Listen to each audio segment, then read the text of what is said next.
Welcome, people. Good morning, family. Makoum, Kope, Voisine, Medveye, Medpale, Etel, Vado, Kofi, everybody. Winnie, in fact, I saw Winnie yesterday. Winnie Green, bonjour. Shout out Roslyn, Severin McLean, that is. Noreen, Sandra Norris, and the others. Alicia Griffith, Glenda Shillingford Peters, the full title.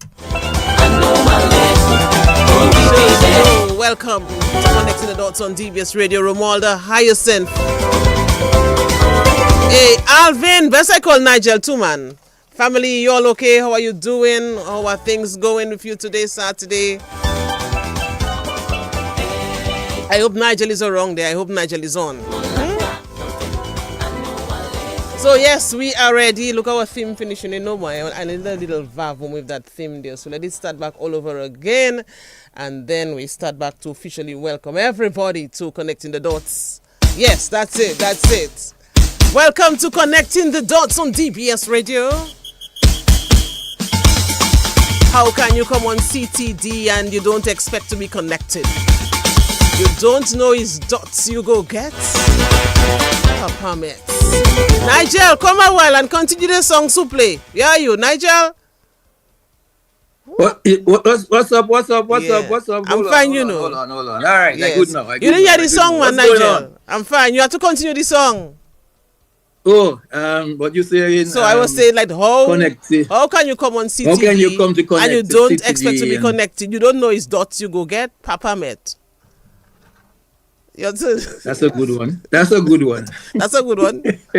Your turn, Nigel. How do you continue this? What do you say? What I say? How the song going again? Yeah, what's the verse going? The boy from something. So It's we need a song, man. Anyway, Nigel, next time you will start the rhythm, eh? Next week. Next time I'll start the rhythm. Yeah, next time I'll start the rhythm. Run the start track, the rhythm you know? next time. Talking about song, yes. Nigel. This song is on my mind all week. You know that song of Bell's Combo? And we played a lot now because obviously, you know, Halibut passed last week. Right. You know that song of Bell's Combo, La Vie Vini Pli Wed? Oh, okay. That's been stuck in your mind for the last couple of days. But not just that. Every time I hear that song, I laugh. Because there's a line in this song that says, La Vie Vini Pli Wed, Jis femme qui vini led pli a pli. Something like that. You understand that line? I don't know why he put it in there. I don't know if at that time that's what was happening, but I mean, things have changed. Jik femme qui vini led pli a pli. Was that just for a rhyme, Nigel? Could have been at that time. He felt it was a better thing to do to just, make it rhyme nicely. La vie vini pli wed. Qui femme qui vini pli led. Yeah, that's not a nice line. Yes. Yeah, but anyway. But in a way, it was probably just saying how tough things were, I guess. Well, yeah. You know? Yes. The teacher knew that. It was struggle for the women, so you'd probably say, see how the women are looking today because love you tell my where that is. Yes. Yeah. So I'm going to give him a pass for that one. Okay, the playwright in you, the historian in you, the teacher in you would know that. So yeah. Yes, give him a pass. Yeah, man. Give him a pass. Talking about that, Nigel, there's something I have to share with you since last year, and I printed it, I have it somewhere. Yes. You printed it on your phone? Yeah, when Nigel on Facebook, I saw it, and I was like cracking up. Since last year, I think. It's something I read online as well. And I hope my math teacher at Dominican Grammar School is listening. That's Mr. Nicholas Goldberg, because math and I were enemies. So Nigel, so here's what I printed, and I really cracked up. So listen carefully. Yeah, but some of the words, Papa, if you know me and math, there's a link. So even some of the words I may not be able to pronounce correctly, but anyway, it's about directions and giving somebody directions. So I think it's like a young boy. He was in a class. He could not do math. The teacher was explaining all kind of things to him. He could never understand it.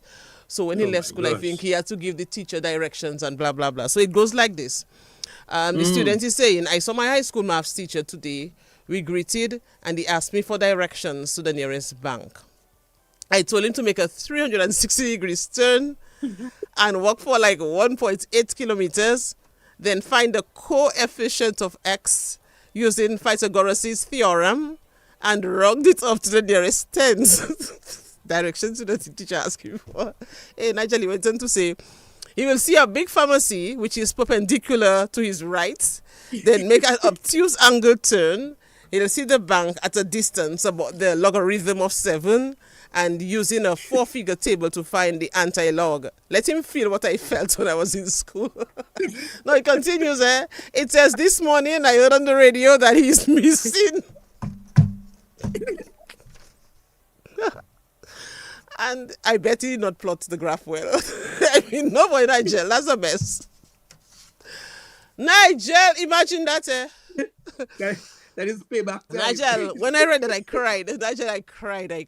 Nigel, seriously. Because I'm also thinking as I'm crying. Because I always see Mr. Goldberg. That's all what you put. That's all what you put me through when I was in school with the maths. And I always see Mr. Goldberg, who taught me math at school. And you know, I never liked math. In fact, math didn't like me. Me and math, we could not agree.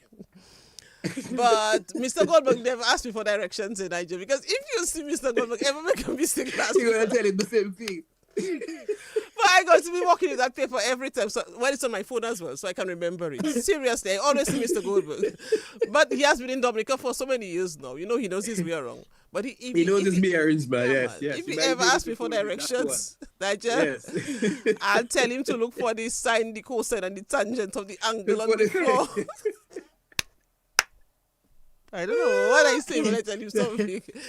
That's for all the pain that you put me through when I was yes, doing that is pain. You see? Then I tell you about coefficient and circumference. Yeah, man. My goodness. So teachers. That's a good one. That's a lesson to teachers. Please be students smart, because it's like our guest. Yes. It's like our guest, Nigel, Dr. DRIGO.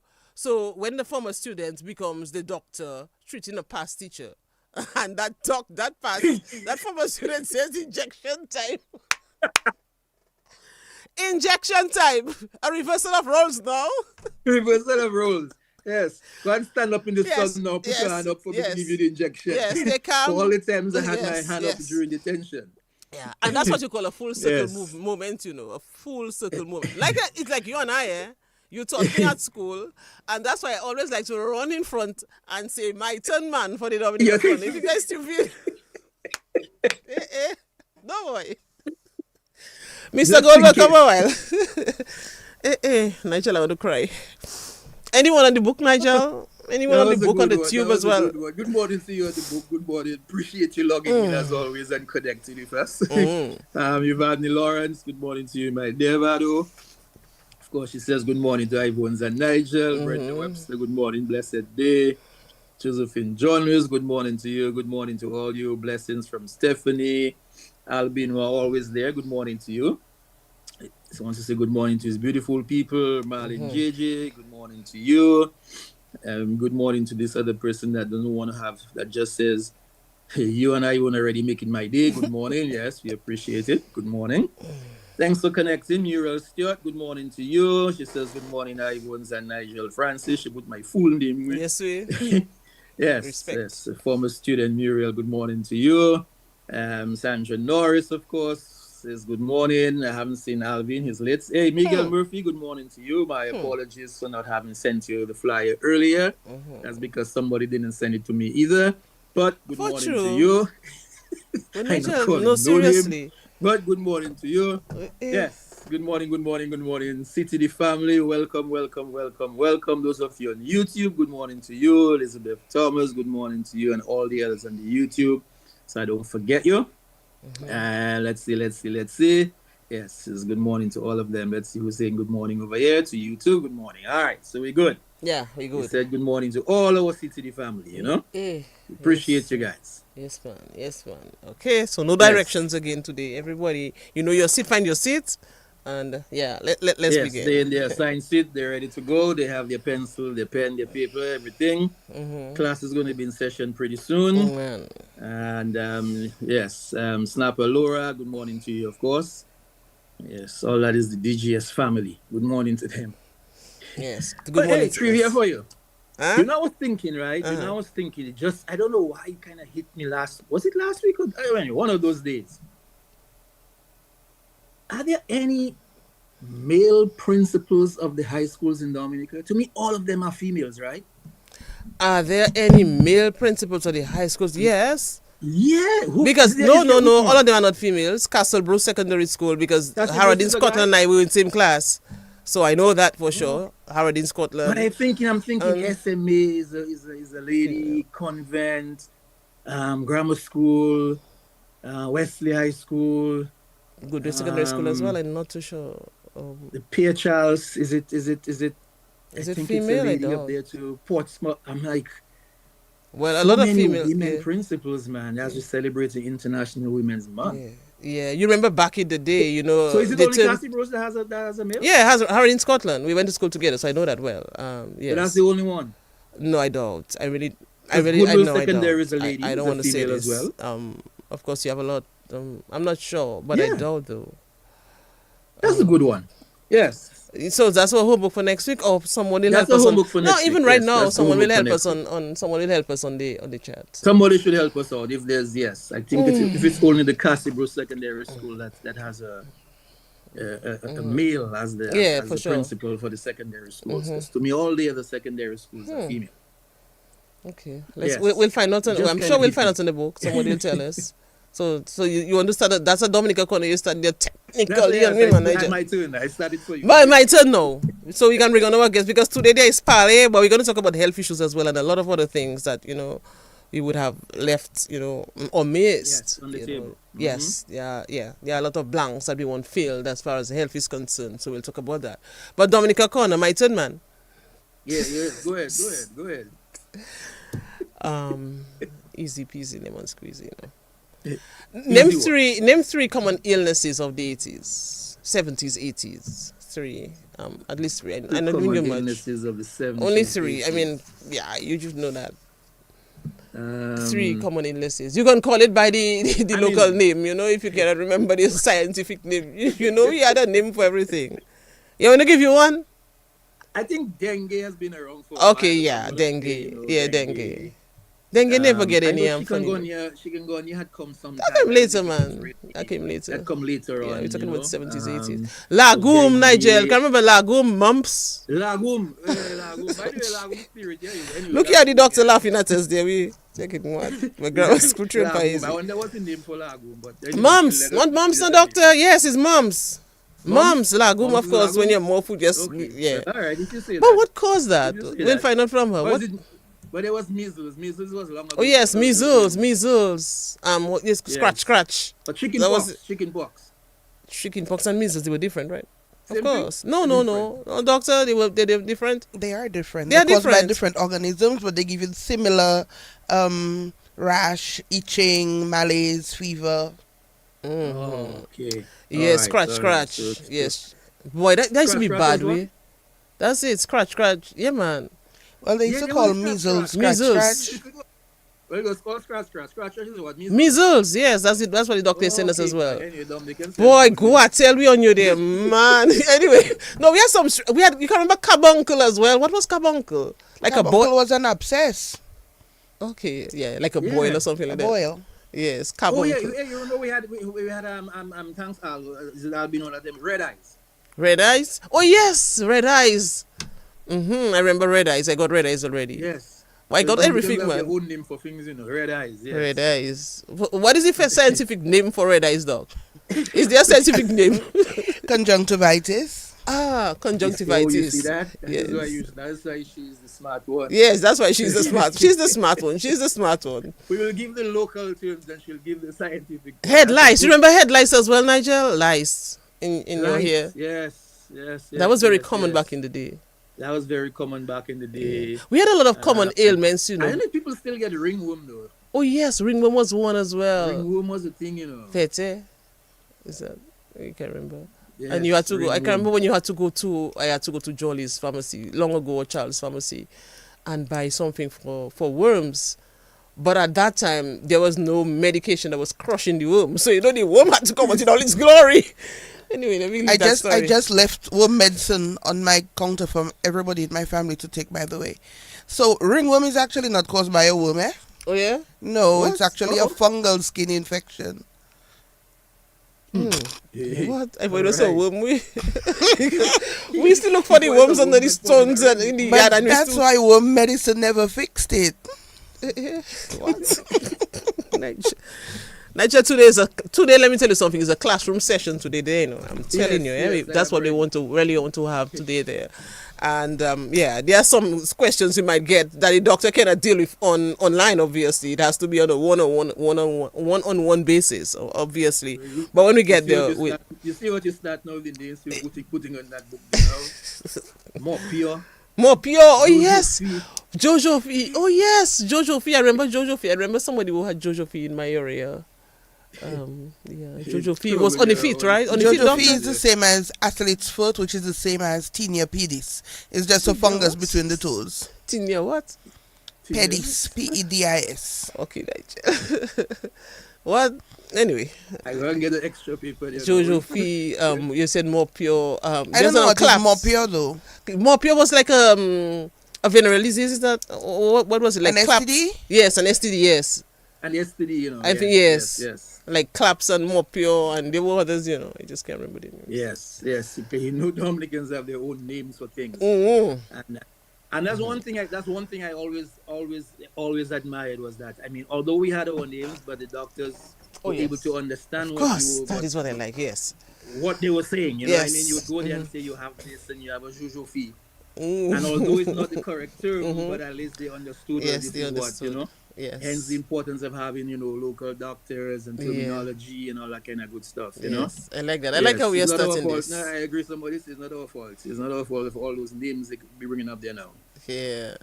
Yeah, we really had some names we used to use before. A lot of We those had some names names. we have retired, eh? Like before that Yes. word retired, it probably was used long ago, but we no longer use that. And even where disability is concerned, there are some terms that we no longer use again. And It's not political. It's no longer politically correct Correct. to call Yes. somebody Yes. retarded. Say those things. Mind you, the entire process is a retardation of mental growth. So it is a retardation, but you don't want to call a person retarded. It has a different connotation.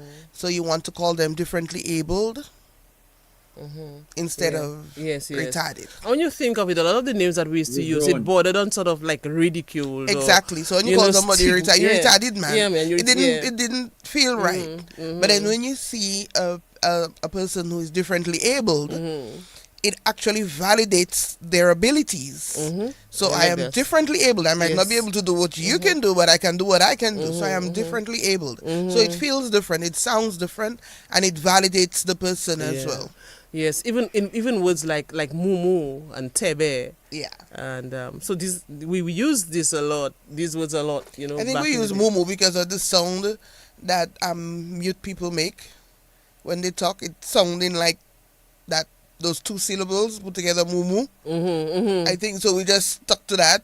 You want to describe a person and you're saying they mumu now. Okay, so they're talking. But we good to win the Commonwealth. Yes, sir. Because we have some names to call in We people. have Like our own some thing, man. some We have people our own- answer to certain Somebody names just and mentioned here Nigel, the local cure for ringworms is blue and lime. glue and lime.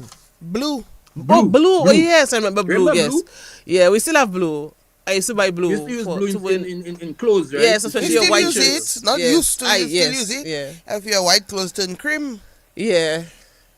So yeah, blue. I remember that as well. And like children who had Down syndrome, back in the day, we would call them all kinds of names. Oh yes. Yeah. Yeah, abebe, tebe, and things like that, and we should not use those words again. And Obviously. in all of the disabilities, you find persons living with Down syndrome are the ones who are most able to do things, get jobs, get married, have children, raise a family, depending on their severity. Persons living with Down syndrome are the ones who can, most of them, live a normal life. Yeah, Yes. that's true. Yes. See how we have Dr. Drigo just Boy, coming to the thing yeah. already, Yeah. Sorry, Even before okay. we go for the thing. I'll Yes. Morning, no. bro. Tell your guests differently able. Hold on, I'm gonna read this one here. What it's saying Sure. there? Morning, bro. Tell your guests that differently able is meaningless. It covers everybody on the planet. Who is that one that's telling me that thing? Who is you? Oh, okay. Oh, hey, good morning to you, my brother. Good morning to you, my brother. But that's the Yes. whole point in calling a person differently abled. It means that you're not different from I am. So you're not Right. exclusive. So You it's a might be very you might inclusive not be able to term. do certain things, and at the same time, I Exactly. can do things. So you, Exactly. My So disability is yes, not it's inability. not an inability. So that's why they call them differently yes. Yeah, abled. yeah. And I wonder if I should read that other one. Then I should think I'll leave that one. More pure. A person wants to tell you what more pure. They can tell me I'm But willing to learn. oh, okay. They say more pure was public lies in your private area, Pubic lice and they put something else. I will not. They on say Facebook. that's a local thing by you. They say in the well. Should we can say that, right? Yeah, Yeah. okay. Yes. I mean, these are the Isn't it words a I've French used term for yeah, hair? of course, it is. It is. Mm-hmm. Yes. So that's what more pure was or is. I don't know. I don't think we have more pure. Well, I don't know, but Look, you already I know to guess say. lice. I mean, is lice still around? Is it? Yeah. Yes. Of course, it's there. Lice and bed bugs. Yeah, it's Bed still bugs there. still Right? there? So, If bed bugs there. What, Nigel? Nigel, I lived in that. Where boy? Look, I say on myself there, we boy. What? used to be You remember, Nigel? Well, sometimes you didn't have to peep in bed, but then again, remember our whole bed, our setting, our setup, back in the day was different, eh? So obviously, when you had the fiber mattress, you had the fiber mattress and it has you used to have bugs in and you there. not a lot of times you don't have a washroom, washroom facilities at your home. Yeah. So a lot was happening in those days. I remember that. So I mean, bed bugs they were thriving. So that was big, Yes. eh? That And was the thing big. is, it didn't necessarily have to originate from your home. Yeah, You could have that's gone true. to play in another person's Well, home, even going to jumping on their couch, church, and you see another walking. yeah, and it carries across. So Yes. yeah. What- Bed bugs, tick. Somebody wants to ask if Antipa is Antipa. Is this medicine still alive? Good morning to you, conscious Antipa, something like wisdom. that. Antipa, do we still have that medicine? I've never heard of that. I heard of it, I'm not Yeah, sure that's the Antipa correct was a thing they used to have it was for worms, right? Yeah. I can remember for what we used to have bomb Yeah, I think it was DJs. for worms, man. Remember They used bomb to have it DJs at- as well? And this, But back then it was Charles Pharmacy and those Yes. things there, Yeah. Antipa. I remember I don't know Antipa, what that was. somebody, yeah, man. Anybody in the book help us out there with Antipa? yes. I remember going to Charles Pharmacy or Jolly's and buy my Vaseline, the white one. Oh, we said Vaseline, for everything, after that. Everything became Vaseline. And you had to go and buy maybe an ounce or a pound or something on a wax paper. My goodness, those were the days, eh? Those On were wax the days. paper? Yes, and yeah, they would get you on wax paper. But it just shows, the progress that we have made, and that's what we were going to discuss as well, in reference to our primary healthcare and where we are now. What entailed before, and the strides that we make, made in Dominica. So interesting. The names that we use though. And whether or not we still use some of the local medicines, the local things that we used to have. Like when school about to start, everybody had to take their little washout. Yes, yeah. Yeah. And all the things that we've developed. The glory cedar and all of it relates that. to medicine and some of the things that we have now. But whether or not we're still utilizing our local stuff. Yeah. That's true. Antipa used to taste bad. So That's okay, true. all right. So Antipa was something that used to be around. Back Okay. in the day, like every household, everybody had a little garden or planted their bush. So I Yeah, found herbs. it. I You found found the it? Antipa. It's actually piperazine, which is worm medicine. Mm. Yes. So where we get that name? Okay. I don't know. It's a brand name. Okay. ANTEPAR, and it's piperazine. I know it has piperazine for sure. And it's an anti-helminthic medication. Okay. So it's used to treat parasites and worms. All right. And for us back in the day, all worm medicine would be Antipa because it's like Clorox and Breeze and all of that. And Colgate. Yes, and Colgate. Okay, You know so the that was vibes. for worms. All right. Nigel, I mean, we can just go on and Yes. talk about those things, of Yes, long ago. because Snap Laura said something about you, but I'm not going to repeat it. About right me? Oh my God, I'm reading it. I'm going. I'm If not you see- going to repeat if you see, let me see what Laura Snapper said says. about you. Jesus. Let me see Yes. what Snapper said there, because Yes. Snapper Yes, just you were the mind queen me. of- she said you are the queen of something, and I'm not going to repeat what you say. I leave in that alone. What Snapper said there? What? Yes. Nigel look is a good thing. Look, it's stick you know on media. Why it's stick now? It's the, Stick. Let me see what number see in there, please. I'll get it in a while. I'll get it. yes, good morning to you. And Doc, what about somebody said Zentel is a new womb medicine? Oh, yes, because yes, it crushes yes. the worms. Right. So the old-time medications that we would Oh, by the way, use- I'm gonna put her on. They said they're not seeing her. 'Cause I know we didn't really go. To Oh the my official goodness! yet, that's why. Yes. Met I think Pally. we just continued the conversation from last week. Yes, look, I haven't got on my fault, Nigel. I have Baz Yes, yes, yes. That's because we didn't yes. really go on to her. We just brought In her all into her the glory. conversation. Still, they want to do see her that. pretty Talking face. about that, Okay. Nigel. All right, well, you can see her now. Before we All right. continue, just stick a pin there, Doc. Nigel, from since I left the studio last week Saturday, bring her back. Bring her back. People stopping their vehicle. Bring her. But I said, but just no. We said we're going to bring her back, you know. Bring her back, please. Nigel, people called my phone. Nigel, if you see the amount of messages, just bring her back, bring her back, bring her back. Me, you think I going to say, Doc, you can't come this week? Moi, Papa. Bring her back. I went to a funeral and please bring that doctor back. Please, even yesterday, you know, I met her husband and I met some other people. It's like she just have to come back, and I'm very happy that we can bring her back. We're very happy Yes. we could have her back, and we're very happy she could make herself available. Mm-hmm. So even before we begin the discussion, even we were talking about all those things, and people just started commenting, and we just brought you on. Mm-hmm. So this person was saying Zentel is the new womb Yes. medicine, right? So Zentel crushes the worms. Mm-hmm. So you pass your stool without seeing bits of worms. Right. But the old-time medication, and my mom used to Let me speak tell about you that a lot. something. She said you used to feel it wiggling its way out because all it would do is help you to expel the worm in its entirety, whereas Zentel will crush the worm and any eggs that may be left in your intestine. It's something I highly recommend, and I can put my business out there because there's no shame in my game. I literally just handed one to my husband. Zentel. Yes. Well, yes. I wish we had Zentel back in the day because I have a story there. I mean, if I ever say that, although I gave a part of it long ago, you know, when we started connecting with us, but Nigel, no boy, back in the day, we should have, because that's what I was going to say much in school, and I can clearly remember how the toilets were structured and everything, and I wouldn't having to use that. Yeah, there was a, I don't think I ever used about, that toilet. about worms and so on and so on. There was a song, a calypso called Doctor said she never used the Pisanet. I don't think so. Say that again, Nigel. For you, he throwing that iPhone. Was there a Pisanet. calypso song or calypso? Pisanet, or was it Pisanet. Yeah, Pisani, so- that song. Pisani. So- And what does that have to do with because different- somebody say a good friend of yours say you were Pisanet, but I'm not going to say who said that. Me? I always was Snapper that said that because Snapper would have known me they say- later down. Yes, and there was nothing like this. You and him good like that, so he can say that Keep about you. Papa. Anyway, so Hey, Nigel, good morning to you, Snapper.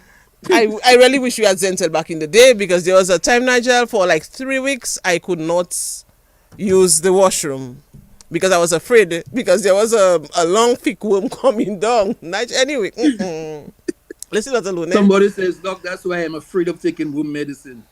No, it Why crushes the is worm. Zentel They crush the Woman worm. medicine is Albendazole good, is right? safe. Yes, Yeah. albendazole is very safe. Zentel. Go get one. Get one at Jolly's. One little pink tablet and you just chew on it. Do you take it like early in morning, night? Is there a recommended time or it doesn't Well, matter? preferably in the morning.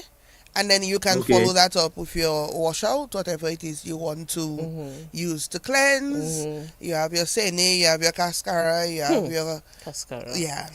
There are different herbs. I know persons like Mother Nat sells an entire Yes. package, Oh, a liver yes. cleanse, a stomach Oh, yes. cleanse, We had as a intestine, guest, skin. yes. Right. So you can... And do it.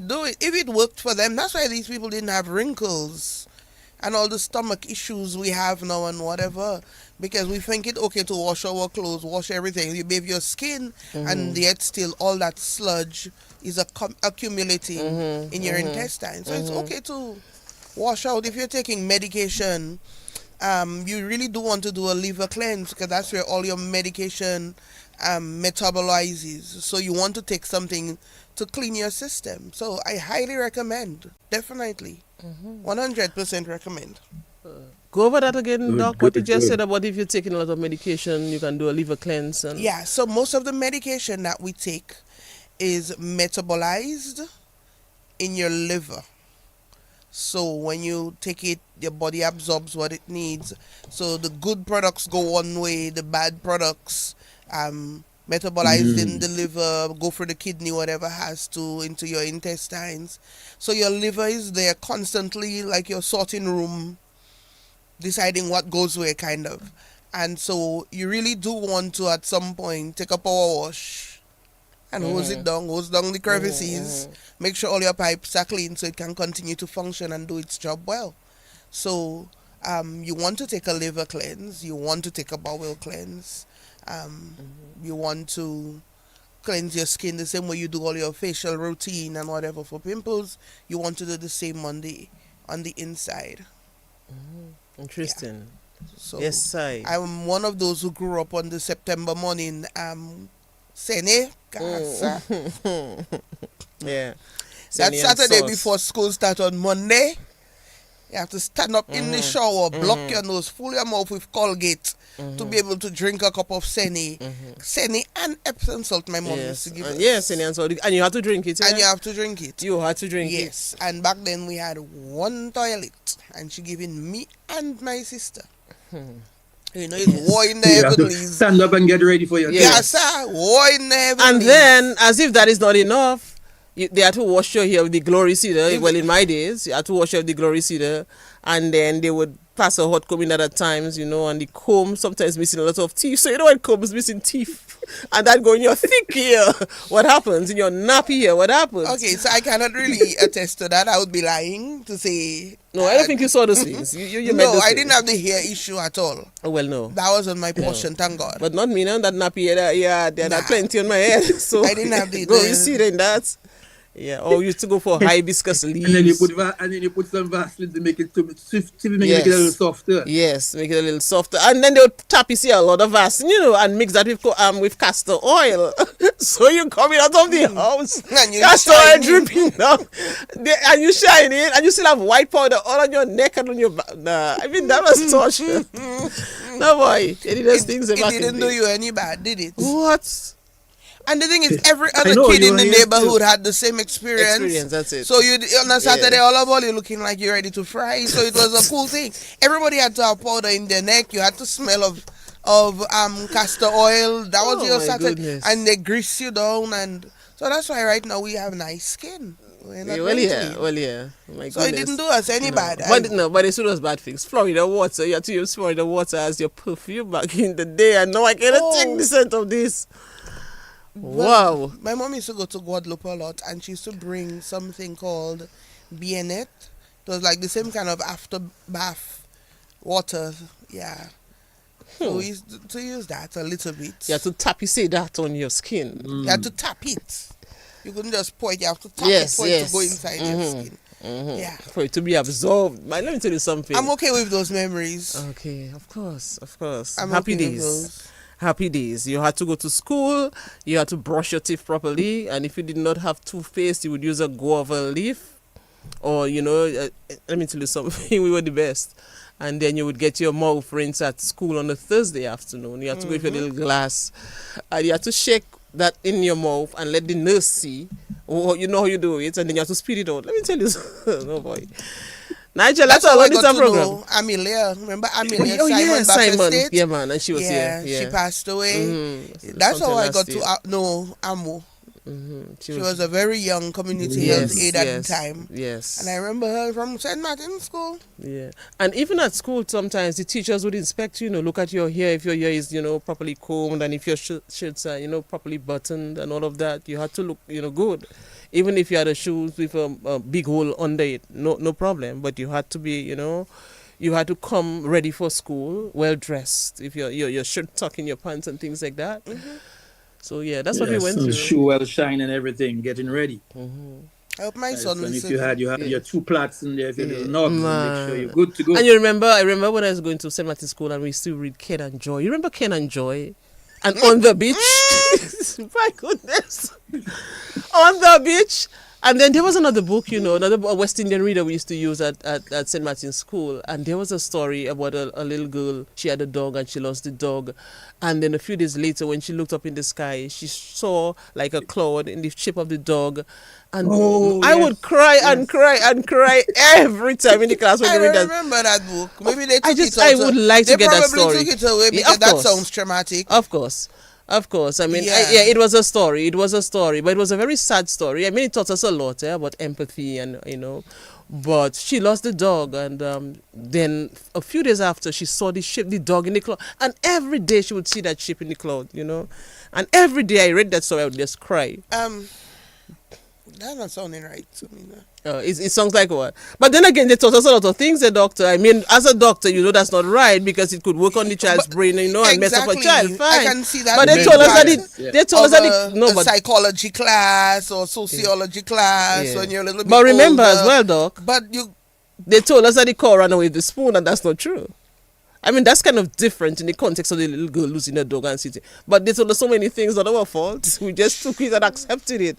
True. No, we are seeing that a lot of the things that we were taught. I mean, sometimes for rhyme, and but. Hey, look at what you're talking about, Nigel. Look at where we are. I know, right? And the dish ran away with the spoon. I mean, the dish ran away with the spoon. Yes. The cow jumped over the moon. Yes. How could the cow jump over the moon? And we believe that in our days. But it was meant to. Sorry. Say that again, Nigel?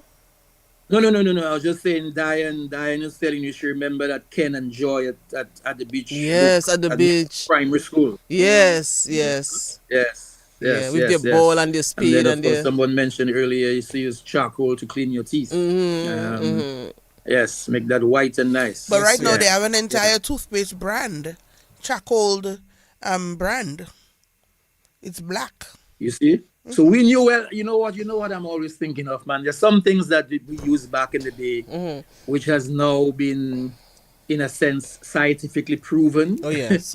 And because you have the big pharma behind it, they have the same products that we used to use. They've just been able to manufacture it now. Exactly. They have charcoal. We have to spend so much on those when we have the actual, raw products doing our thing. Yeah, I see a lot of charcoal toothpaste now, but back in the day, our charcoal was different from, Yes. But that's just the progress. We were ahead that of our made. time, we were ahead of the times. Yeah, we were. We just didn't know how to manufacture those things and put it out there, but we were ahead of our times, man. You know what I mean? So let us officially bring on our doctor, Nigel, our guest. I know. All right.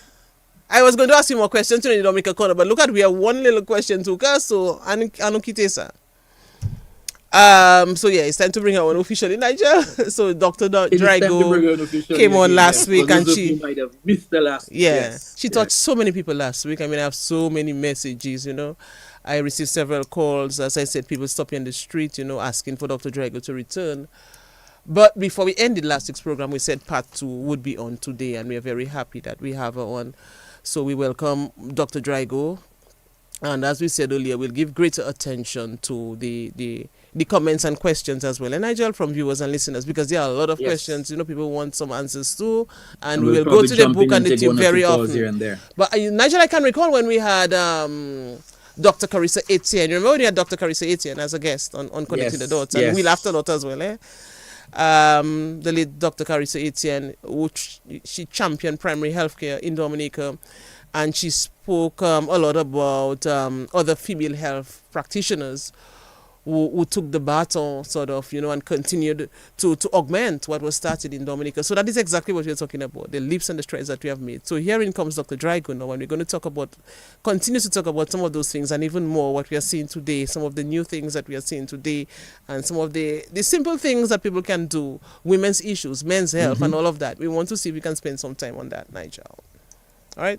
Yes, we do. We want to focus a lot on that, on some of the NCDs and some of the things that we can do to help lower the cost of health and all the rest of it and all what surrounds it, some very practical things that we can do as a nation, as a people and everything else. So, Doc, primary health. For those who, just general overall, when we talk about primary health, what are we talking about? Okay. So good morning again to everyone, to our listeners locally, regionally. Somebody just sent me a message and asked me, Doc, is that another pair of glasses? Yes, that's another pair of glasses. I have a thing for glasses. Yes, sir. So, I have to wear them, so they're my accessory. Yes. So if I have to wear them, the same way you change your earrings, I change my glasses. Yes. So primary healthcare. Dr. Drigo is fashionable, Nigel. Of course, and I like that. Yes. I like that. Why not? I don't know about fashionable, but I Anyway. dress comfortably. So primary health care, when you think primary health care, the easiest reference I can give you is primary school. It's your formative entry into the healthcare world. It's based on prevention and education, not necessarily treatment. I will say that again. It's based on prevention and education, not necessarily treatment. Treatment is when you go into secondary and tertiary care. So in primary health care, our biggest aim or the foundation of primary health care is actually to teach you about health, teach you about taking care of yourself, teach you how to manage your conditions if you already have one. And if you don't have one, in teaching you, we're helping you to prevent. So it's preventative and educative medicine that happens at the grassroots level, on the ground, in the clinics, on the streets, because what you will not see is nurses from the hospital with a medicine cart walking around giving meds. That's secondary care.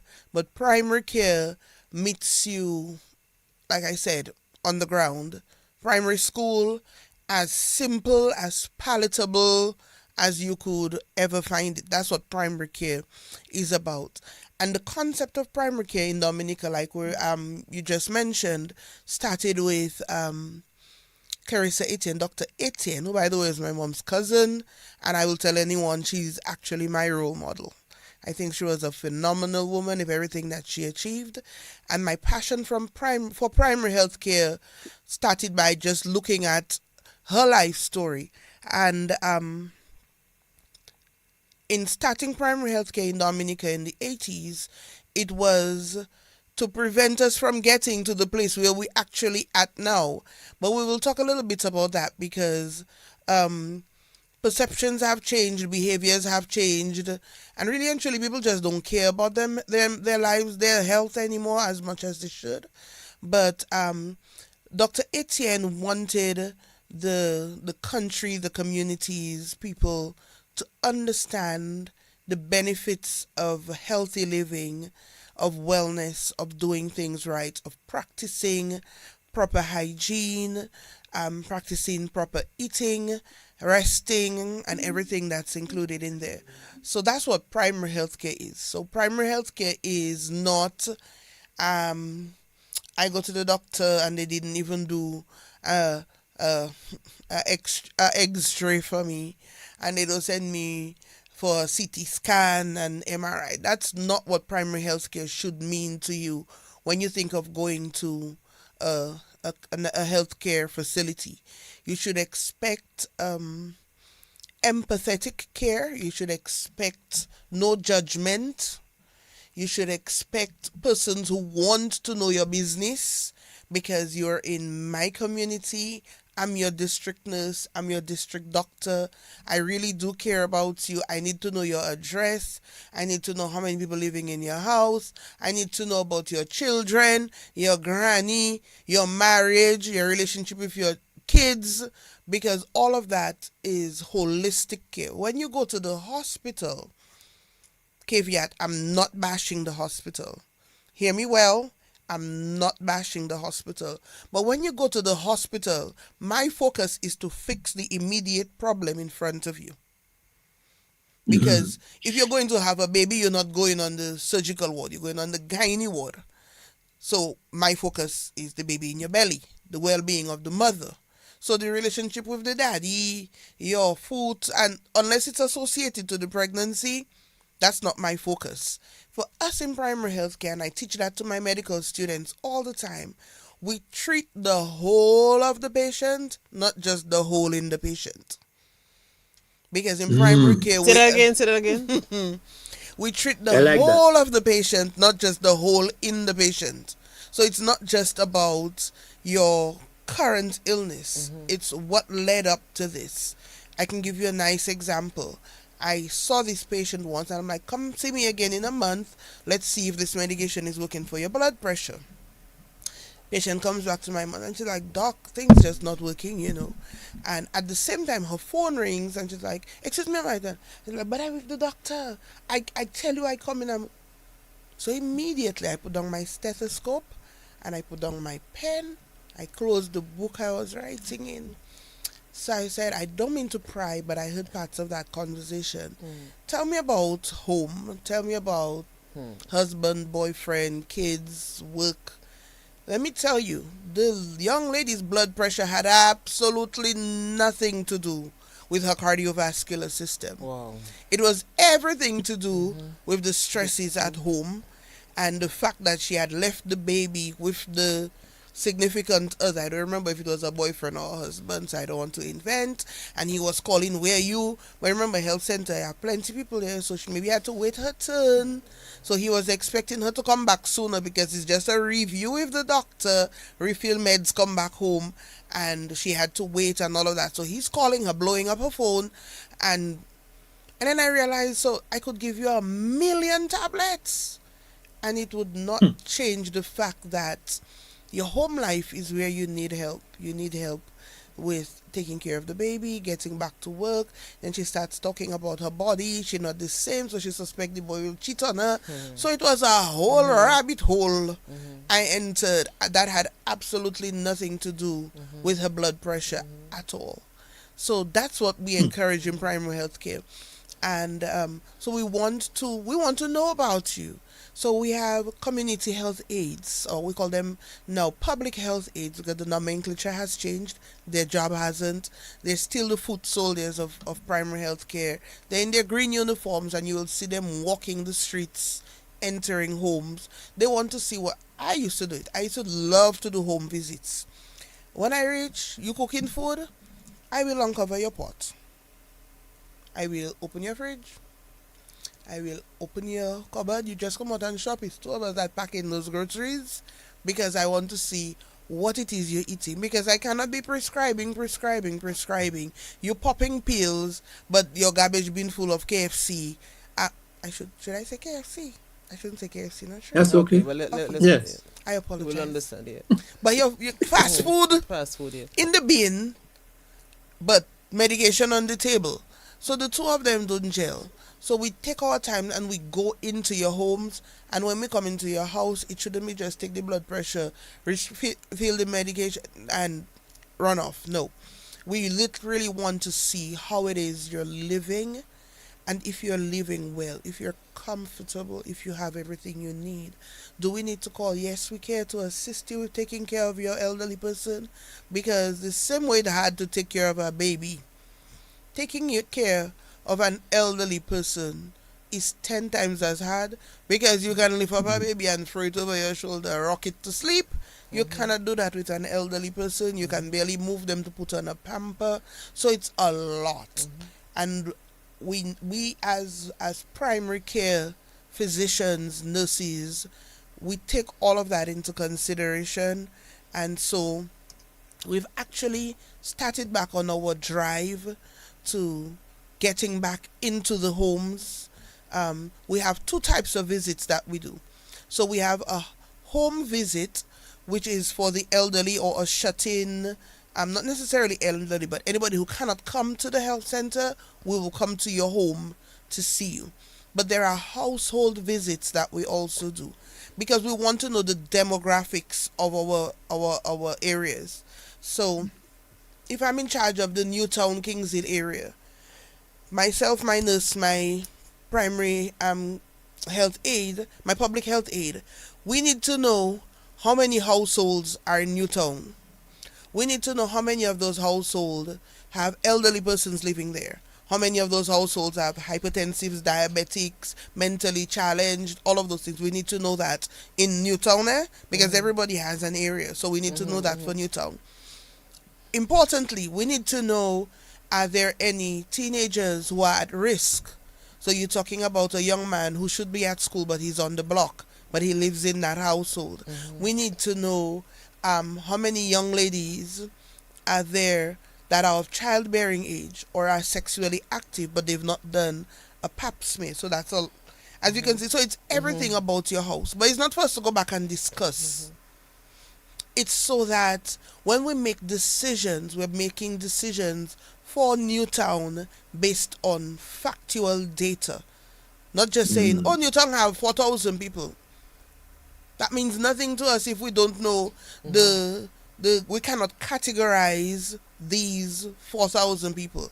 So if I have to do something, Newtown has a lot of bread shops, right? That means plenty people in Newtown eating bread because it's the easiest thing to find. So I now need to know if I'm doing any kind of outreach. We're going to talk about portion sizes for breads, how much you should eat, how much you shouldn't eat, how often you should eat it, the consequences of eating too much, because that's what's there. Newtown sells a lot of fish, so do I encourage people to eat a lot of fish because it's right by the bayside? Of course we do. So it's those kind of things. We have 3 churches in a couple 100 feet in Newtown, because there's a CUM church, then there's a church on the side of the Catholic church, then there's the Catholic church. But on a Sunday morning, people sitting by the road. And wellness has that spiritual aspect to it. So I would ask you, do you attend any of these churches in the neighborhood? And Kings Hill have one too at the back there. So you want to know. And just below DBS there, just below DBS. Right, and there's another one exactly. Yeah. So that street there is gas station, church, and bakery. That on that street. Interesting. Yeah. And fish. But that's what you find there. So you want to know what it is the young people are involved in. There's a playing field there. You're seeing parents from all over bringing their children to play little football. But a few meters down the road, you have guys just sitting there languishing. So, I mean, I know a lot of it is not the responsibility per se of the health team, but because we look at holistic care, we will encourage our young boys to start a football league.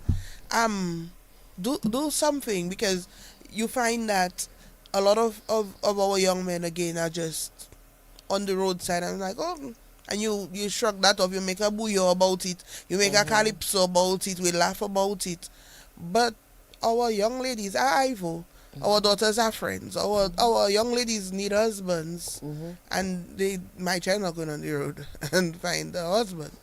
So you really want to develop the entire person. You really want to, in primary health care, delve into every little nuance of the individual, because that's what will give us a healthier Dominica.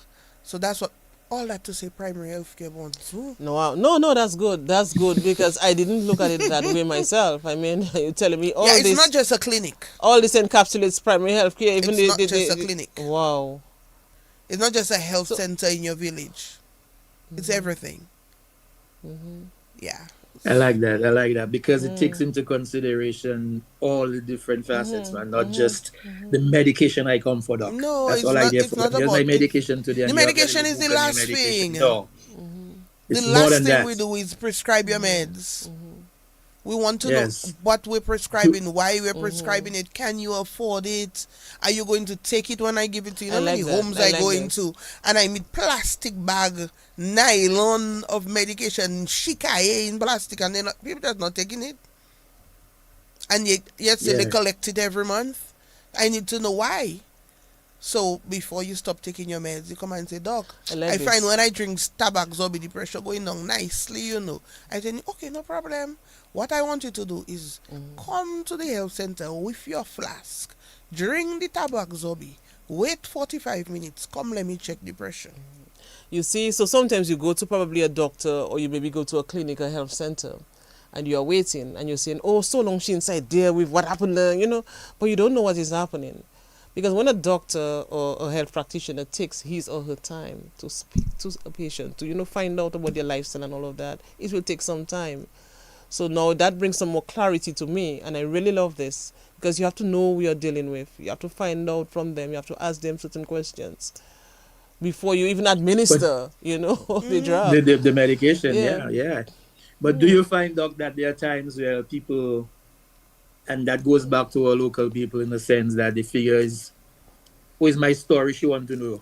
for whoever to go on the road and give the best about Great me. Niger. So they hide certain things, so they don't reveal everything. Yeah. But Do you find that good. situation? that's human nature. That's human nature. That's perfectly fine. And I'm not faulting anyone, but if I know the nurse in my area, I slept with a guy last night or 2 weeks ago, and now I have a discharge. But the nurse in my health center loving my uncle. No, I'm not coming to you. Because in my head, you're going to tell my uncle, that's going to tell my mommy, and it blows on me. So chances are I won't want to disclose. So confidentiality is a big thing. I'm supposed to know everything about you, and when I meet you, say, hey, what's up, you good? See you at clinic. That's it. Not want to discuss in the aisles in the supermarket. You had no. And no, sometimes that happens, and it prevents people from opening up. So Exactly. a lot of people are sick, a lot of people are going through, there are a lot of symptoms, but they're afraid to discuss this. So that's so true. Or what you will find is, my clinic is Newtown, but I will go to Fonkole instead.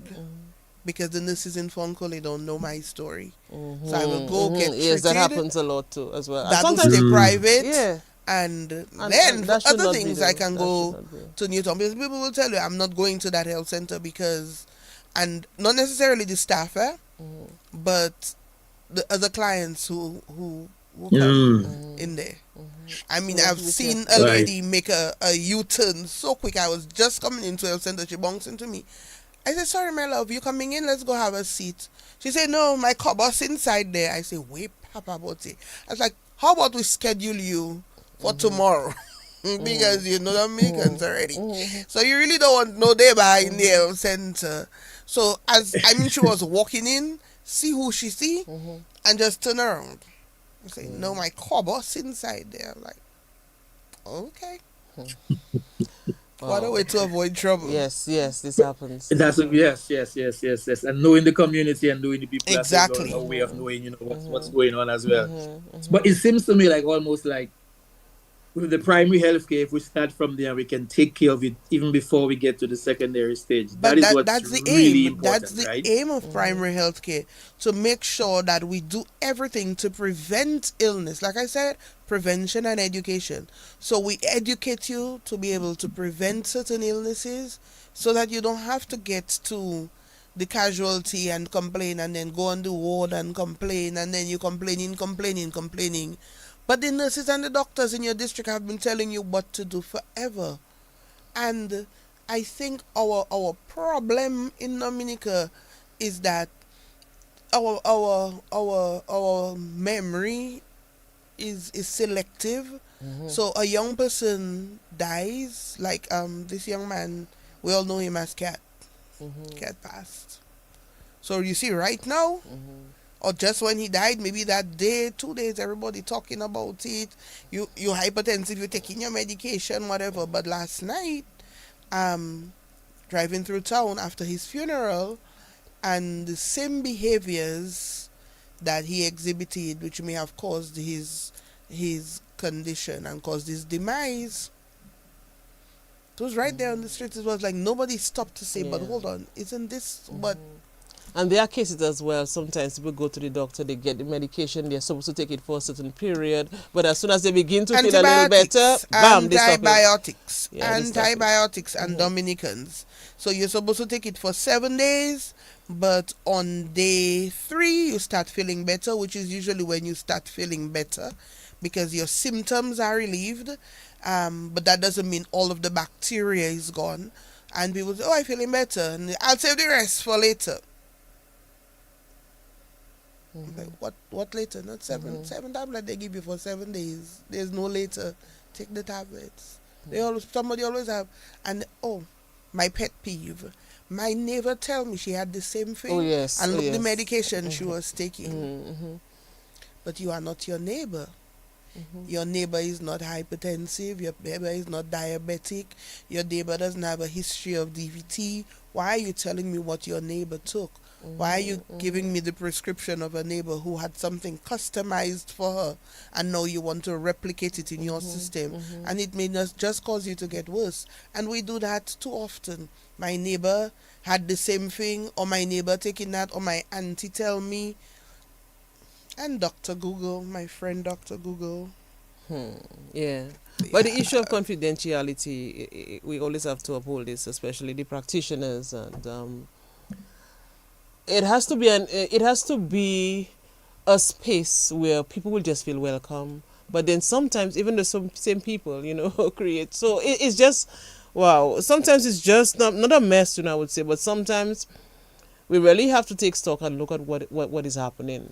We're a closed There are people society. I know who We're tell small. you, yes, and right. So there are people I know who would have just maybe a slight ailment, and they tell you they prefer go to a neighboring island, and that should not be. But guess what? That is because you can go to a neighboring island, but God forbid you drop. No healthcare provider in your vicinity knows anything about you. Because there's no record to show. There's no record to show. So I can probably put a little plug in here for the HMIS, the Health Management and Information Systems that the government is implementing. I spoke a little bit about it last week. But what this is supposed to do, well, what is going to affect clients more than anything is the fact that we may have to, eventually we're going to do away with the exercise books, our beloved exercise books. I know everybody still... Well, some people will not be Sir able Francis, to part you probably from that. still have your exercise book. Some people will not be able to part from this. Well, that's Some fine. people are set in their ways. Some people are set in their ways. Yes. But what it will do is allow us to record everything electronically, every single encounter with a healthcare provider. So if you're working in Portsmouth, but your clinic again is Newtown. I always talk about Newtown. It's my area. But Newtown or Roseau, but you're in Portsmouth, and something happens to you, once you get there, and you can be identified on the system because you'll be given a unique identifier or a code. Once that is put in, or you can put in your name, date, whatever. Once we have that, we can have your information from Newtown. So we will know your allergies, we will know what medication you're on, and all of that. So access to medical records is going to become a beautiful thing. You can travel as a client and not have to tell somebody in Dominica, print and scan and email that for me, please, or go and look for my book, because there will be a patient portal that you'll be able to access all your information on your phone, on any device. So that is what we're testing right now. So that is something that I'm very excited about. I call it my baby. I think I had a discussion on Talking Points with some of the people, the movers and shakers in this, right? And they were talking about that, and so that's the way forward. That's what at present I am the focal point for the steering committee. So I tell everybody, you see, right now systems is my thing now. I'm thinking systems. I'm thinking, how can this lead into this, can lead into this. Yeah, so it's very exciting. I'm looking forward to the day when we can tell everybody we're going live. And so any health center, any health facility, even the community health aides that come into your home will be walking with their devices and can input information that the doctor can see in real time and probably send back a prescription to the patient. So it's exciting. Someone is asking me. Would that go be ahead, Nigel? Say, for example, like in neighboring countries, are they able to access that? Let's suppose you go to Guadeloupe or you go to St. Kitts or St. Lucia or something. No. And your last visit was in Dominica. You have all your... Is that accessible across the region? What you will be able to do is, from your device, go into your account and show them. What they cannot do is change anything. So they can only read. Read, yes. Obviously, because you really don't want person messing with you. And anything they have to give you, you come back with a report. Your doctor can sit and the system enter is stuff. Is that secure that nobody can tamper with it? Cybersecurity is a big thing, and it is being looked into. I'm not going to pretend to know cybersecurity, but I know it's part of our legislation, and it's one of the pillars of this movement, and it's a big thing for us. Interoperability is another thing that's very big for us. So we need to be able to speak to other systems that are already existing. So we need to be able to speak to lab. We need to be able to speak to radiology. So when you go do an X-ray, you don't have to go back and wait for them to give you a CD or for the doctor to read it and all of that. You can pull it up on your phone, or you come to the doctor and you pull it up and like, oh, so I have your X-ray results here, I have your lab results here. So it's all of those nice things. I mean, it may seem like as if, I mean, it's novel to us, obviously, in Dominica. Other countries have it, third world countries have it. A few of our sister islands in the Caribbean have it. And so it's Dominica's turn, and I'm very happy for us. Of course. Someone is asking me, Nigel. Someone has a question. Like here, what's that? No, I was saying someone has a question, but go ahead, continue what you're saying. I'll go to the question after. No. I was just saying, I mean, this, yes, like up here you have my chart, which is like what it is. So, I can pull up all my, my medical information on my phone and share it, whatever it is. You just log into the chat and everything is there. Exactly. So, you can go ahead with the question. Because no, someone sent me a question on WhatsApp. In fact, I have 2 questions on WhatsApp. One is saying, good program. Can we get from her, what was it like losing your very first patient? Hey, what was it like losing your very first patient, Doc? And I'm asking this, a pharmacist is asking me that question. Send me that question to ask. I see you took a deep pause. What happened? Yes. So, I remember I had worked the night shift, casualty. So I worked the night shift, and doctor, I'm not going to call his name. So the doctor I was the only female there, so I was surrounded by males. So the doctor who took over for me came in, I did my handover, and a patient was rushed in via ambulance. And I was walking, so whilst I'm opening the ambulance bay to let them in, I'm walking to my vehicle. But then the ambulance driver was doing chest compressions and everything. Threw my bag in my vehicle, ran back in, because obviously there's a code. I can't be walking out and just leaving my colleague. And those were the good old days when we only had one doctor working any given shift in casualty. So it was an all hands on deck situation. And so we're working. They called the doctor, so 2 of us were there, and we're working on the patient. And so I was one of those people who did her internship, and I was thrown in at the deep end.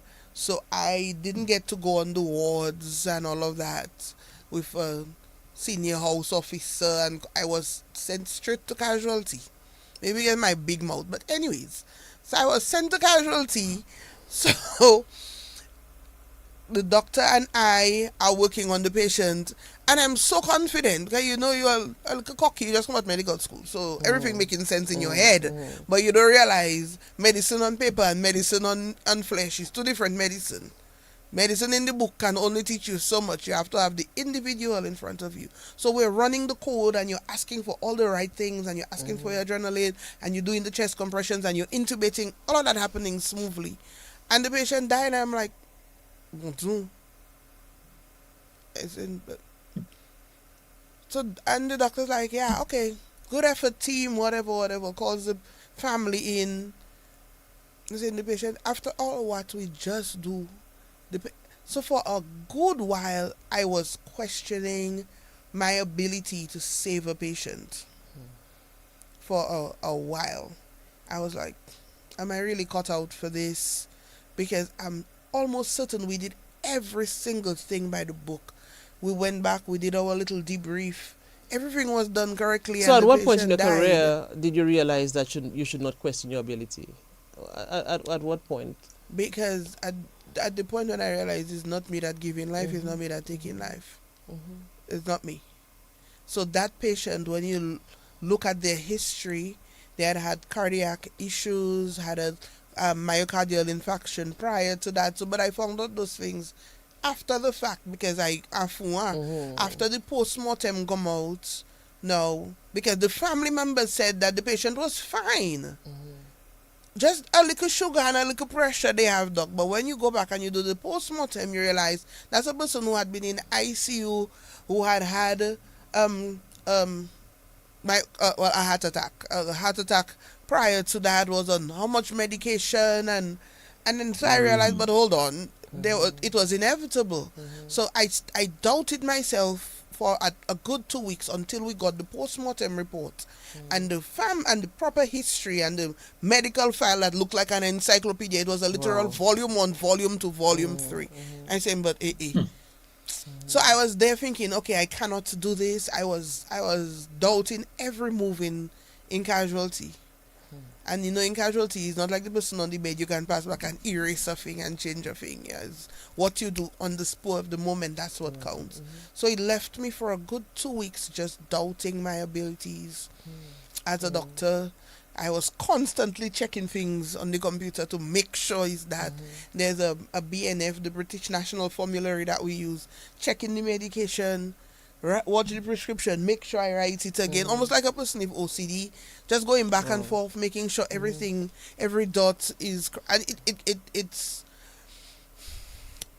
it can break you to the point where you want to leave the career. If I had not, gone back and said, no, let me find out exactly what I did wrong. But we did nothing wrong.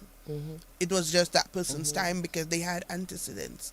So I had to, but it was not nice. That first one, in just finished my local internship, I was maybe into my second month working in the A&E department. And yeah. Oh.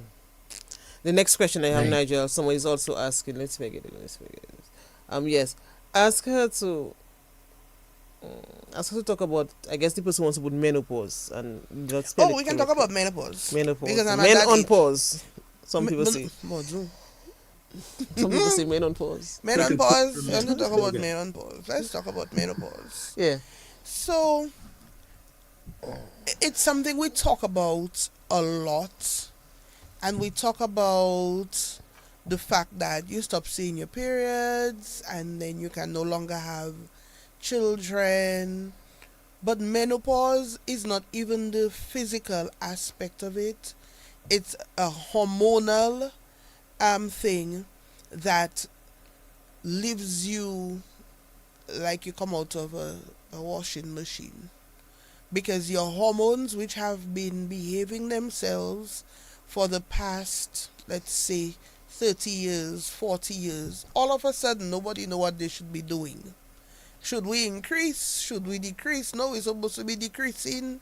So that means those same hormones that made you feel good, made you feel sexy, your skin was nice, your hair was long, thick, glowing, nails were growing. So now they start to decrease in small increments and you're feeling different. You literally feel different. Sometimes there's a chalet. Oh, that, well, I never experienced that, so thank God for that. But, so menopause, there's the stages of menopause. There's perimenopause, which is when you know you're at that age, so it should be coming. So your periods may get lighter or heavier. You have certain changes that you notice. Some people start getting the hot flushes that you spoke about. Emotionally, it can be very troubling for a lady because you feel different, so you think people see you different. Your hair shedding, so you start wearing those wigs, or you start wrapping your hair because your hair not luscious and pretty as before. So now you're into wigs, weaves, and braids. Some women literally just go natural, and you see a lot of when you see people hit their like early 50s into their 60s, everybody have a boycott now and like a curl pattern because it's because your hair starts getting very brittle, very thin, because the hormone which causes you to be very feminine, all of a sudden it starts to deteriorate and you get the hot flushes, you get headaches, the mood swings, the doubting yourself. Some people go into deep, very deep depression. I remember my mom's friend, they traveled to Puerto Rico. She was okay, and she had an anxiety attack, and I think this lady is still alive, but she's still suffers from depression. So she went into severe. Even if she has passed the menopausal stage. Oh yeah, long past.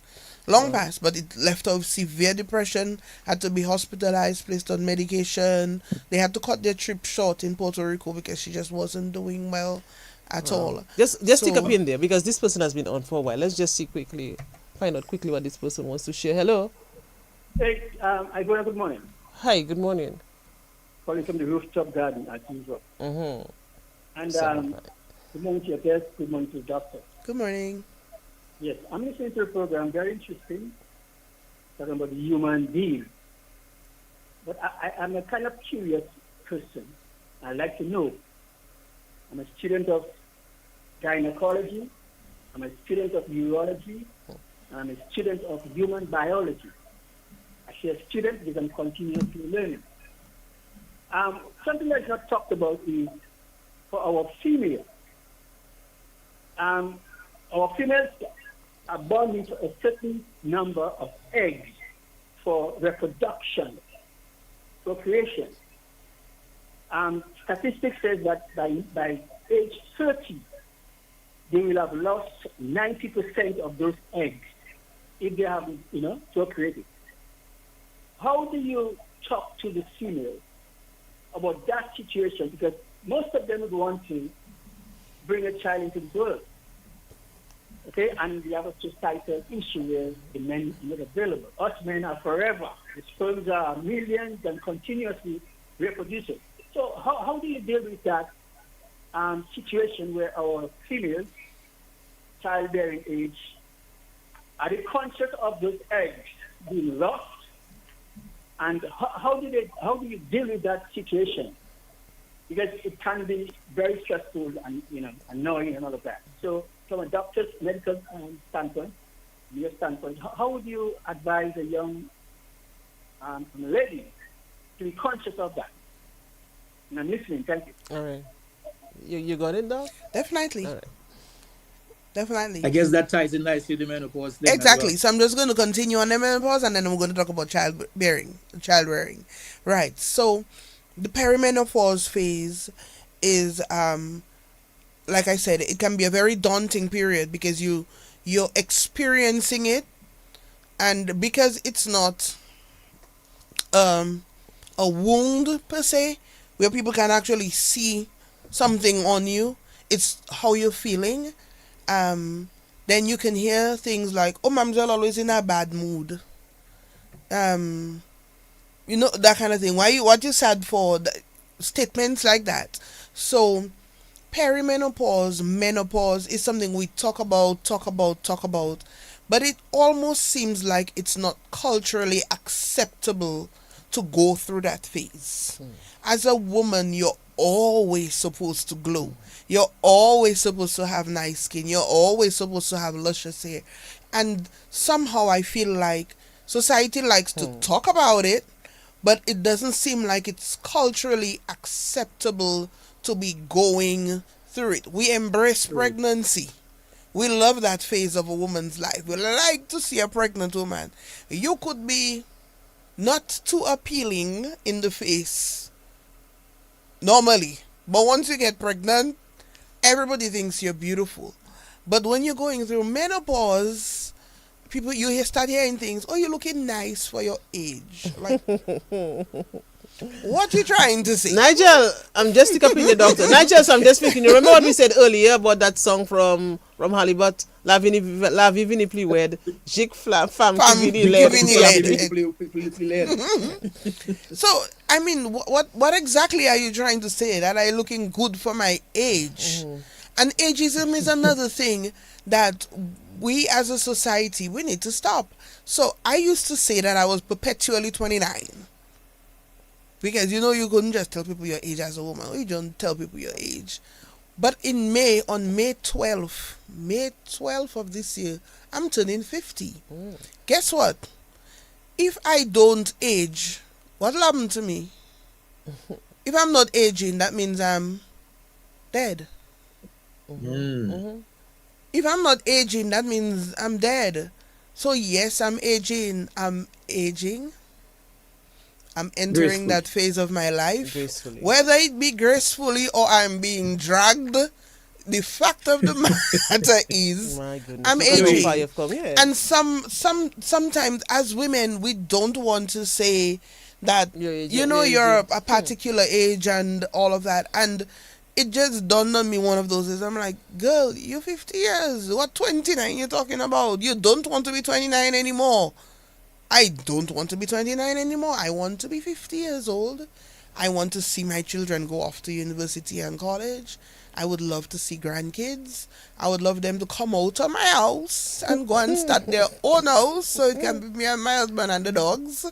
I want to see those things. So yes, I'm embracing who I am. I'm embracing the fact that I'm at that stage of my life. So I don't want nobody to tell me I'm looking good for my age. I am my age.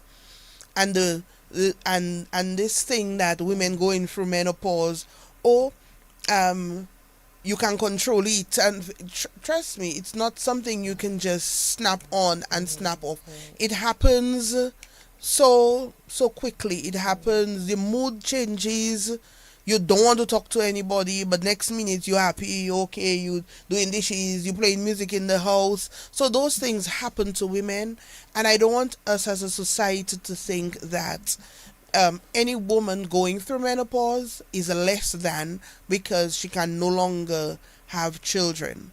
Because that's part of the beauty of a woman, eh? Exactly. It almost makes it seem like you're only worth something, or you're only valuable to us when you can have kids. And when you stop being able to reproduce, and then people will say, oh, but men can, like the gentleman said, men have millions of sperm and we can continue and continue and continue. That's if you don't have erectile dysfunction. Because women don't get erectile dysfunction. So it's a give and take. We age, we grow old gracefully, and accepting that aspect of you is something that gives you a clearer vision of your life, knowing that this is the stage I'm going through. Let me see what I can do to fix it. So there's hormone replacement therapy that women go through. Then we take things like black cohosh and evening primrose, because they help to stabilize the hormones and the moods and all of that. So there's supplements, natural herbal supplements that can be taken that work wonders for some. Some people go to their doctor, they're given hormone replacement therapy. It's not something that I particularly advocate for. I prefer the natural remedies to that. Any conversation you're having about menopause, if you have a significant other, if you have adult children, you live with whoever is around you, if you're going to your doctor because you realize this is what is happening to me, go with them so everybody understands and everybody learns that this is what is happening, so you're not sidelined and you're not made to seem like as if you're just misbehaving or you just moody for nothing. What happened to you, or what you have to be sad about? And like, I'm not saying that happens to me, I'm just saying, but what you have to be sad about, you have house, your children doing good, you have a job, you know, but I feel sad because this is what's happening to me at the moment. So it should be okay. I realize you're not at your best today, go take a nap, or let me handle the kids, or let me do this. And you know, when you feel better, you reintegrate. And somehow, like I said, it doesn't seem like our society wants to embrace that aspect of a woman's life. The gentleman spoke about women in their 30s and children. I had a conversation with Dr. Ahmed yesterday, and we were speaking about child brides and all of that. So there is a period of your life where you're supposed to be having children. During that period, society has so shifted our focus. We're now told that during this period, you're supposed to be getting a career, going to school, getting a job, then you get married. So we're doing it later and later and later in life. And we're telling women that you need to do all of that before you decide to start having children. So you find that because I'm older, I'm now in my mid 30s or early 40s, and I don't have a child as yet, I will only have one anybody. So I will just to say at least I have a child. And I think that's wrong. I think you can get married young. And the same way the gentleman is building, you're building as well. And you build your family. My mother used to say, mouth split must eat. So I don't see anything wrong in building your... Bush fan, or is it in Korean legend? I think it's in one of Bell's combo song as well, you know, Hollywood song. Bush It fan, is in one of the songs. something magic. Yes. Okay, magic, something like that. Right. Well, I guess it's the same. Mouth split must eat. So I don't see why you cannot get married and start your family and work through the process as a couple. Why should you have to wait but your husband or your significant other is finishing university, but you have to wait on that? So we're waiting on everything, and life is passing us by. All your youth, all your vigor, all your times when you should be, enjoying life, there it's just sitting there waiting. And then when you get to 35 and you see 40 approaching, or you're 40, then you start panicking. You go into panic mode, and you will pick up Nepot Zordi it have on the road, because right now you want a child. And you see, you have the car, you have the house, you have all the papers on the wall, you have half the alphabet at the back of your name, but you go to bed alone at night because you were so focused on being a career woman that you put everything else aside. And there's a scripture, because people always talk about the Proverbs 31 woman. I was talking about Bible earlier, sorry. But people talk about the Proverbs 31 woman, that she was this, that, and the other. But she was, before all things, she took care of her home. She took care of her husband. And then she was an entrepreneur. But right now in society, we've put it the other way around, and we're saying you need to be boss lady, because it's a title that we wear proudly as a woman. And I guess it's after all those years of fighting for inclusivity and for feminism and just wanting to be equal. So now that we're equal, we're equally not able to have children, and we're equally feeling unfulfilled, because at the end of the day, the honest to goodness truth is, if you don't have a family to go back to, because the genesis of it all is in family. If you don't have a family to call your own, then what? And the same people that telling you that they had their children's graduation, and you're the auntie nenen, perpetually auntie nenen, never mommy. I mean, why? So we do that to ourselves, and men do it as well, in that we seek validation, because we like to know this is what I'm bringing to the table. But men also look for that kind of woman who has it all together. So right now, it's not, if you can wash or not wash, that's okay. If you can't wash, that's fine. We'll buy a washing machine. You don't like doing the dishes, that's fine as well. We'll buy a dishwasher. We'll eat out. All of those nice things. But my wife is an executive, drives whatever car, and all of those things. And it's not even role reversal, it's almost a role dismissal. Because at the end of the day, we are women, and there are certain things that we do to be able to nurture society, to make society better. I was reading something the other day, and it said that when God was creating woman, do I sound like a feminist? No, I hope not. I love listening to you, though. Go ahead. When God was making woman, he put Adam to sleep because he didn't want input from Adam. So he put Adam to sleep, and he's like, yo, where still are I going to make something over here? And I just suspect if you come and interfere in that conversation, you'll mess her up. And right now, we're allowing men to tell us who we should be, allowing men to tell us how we should dress, how we should speak. When God put Adam to sleep because he made us in his image and in his likeness, in that perfection, we're now allowing men to tell us to be in a carnival band. I need to be able to see every inch of your body for you to look pretty. And I don't care how women will say, oh, but I don't mind. You mind because for months before Carnival, I couldn't get a spot in the gym. You're working on your body because you want the outfit to fit you well, because what you want is for media links and all the others to capture you, and you're looking up in billing. But is that really what you want as representation of you? You have no kids now. Do you really want your grandkids to say, Granny, that's how you were on the streets? So those are things I want women to consider in. I'm not bashing, like I said, in any way, shape, or form. Everybody do you. But just realize that there's always a ripple effect to every action. That's sound advice. Yeah, you do you, but just realize that in doing you, it may backfire on you someday. And your worth can or ought not to be determined by anyone else. By anyone else. Well said. Let's go to the telephone. All the lines are lighting. Hello? Hello? Okay, this person is not on. Let's see if this person is on. Hello? Yes, hello. Yes, I'm calling back again. I appreciate the response from the doctor.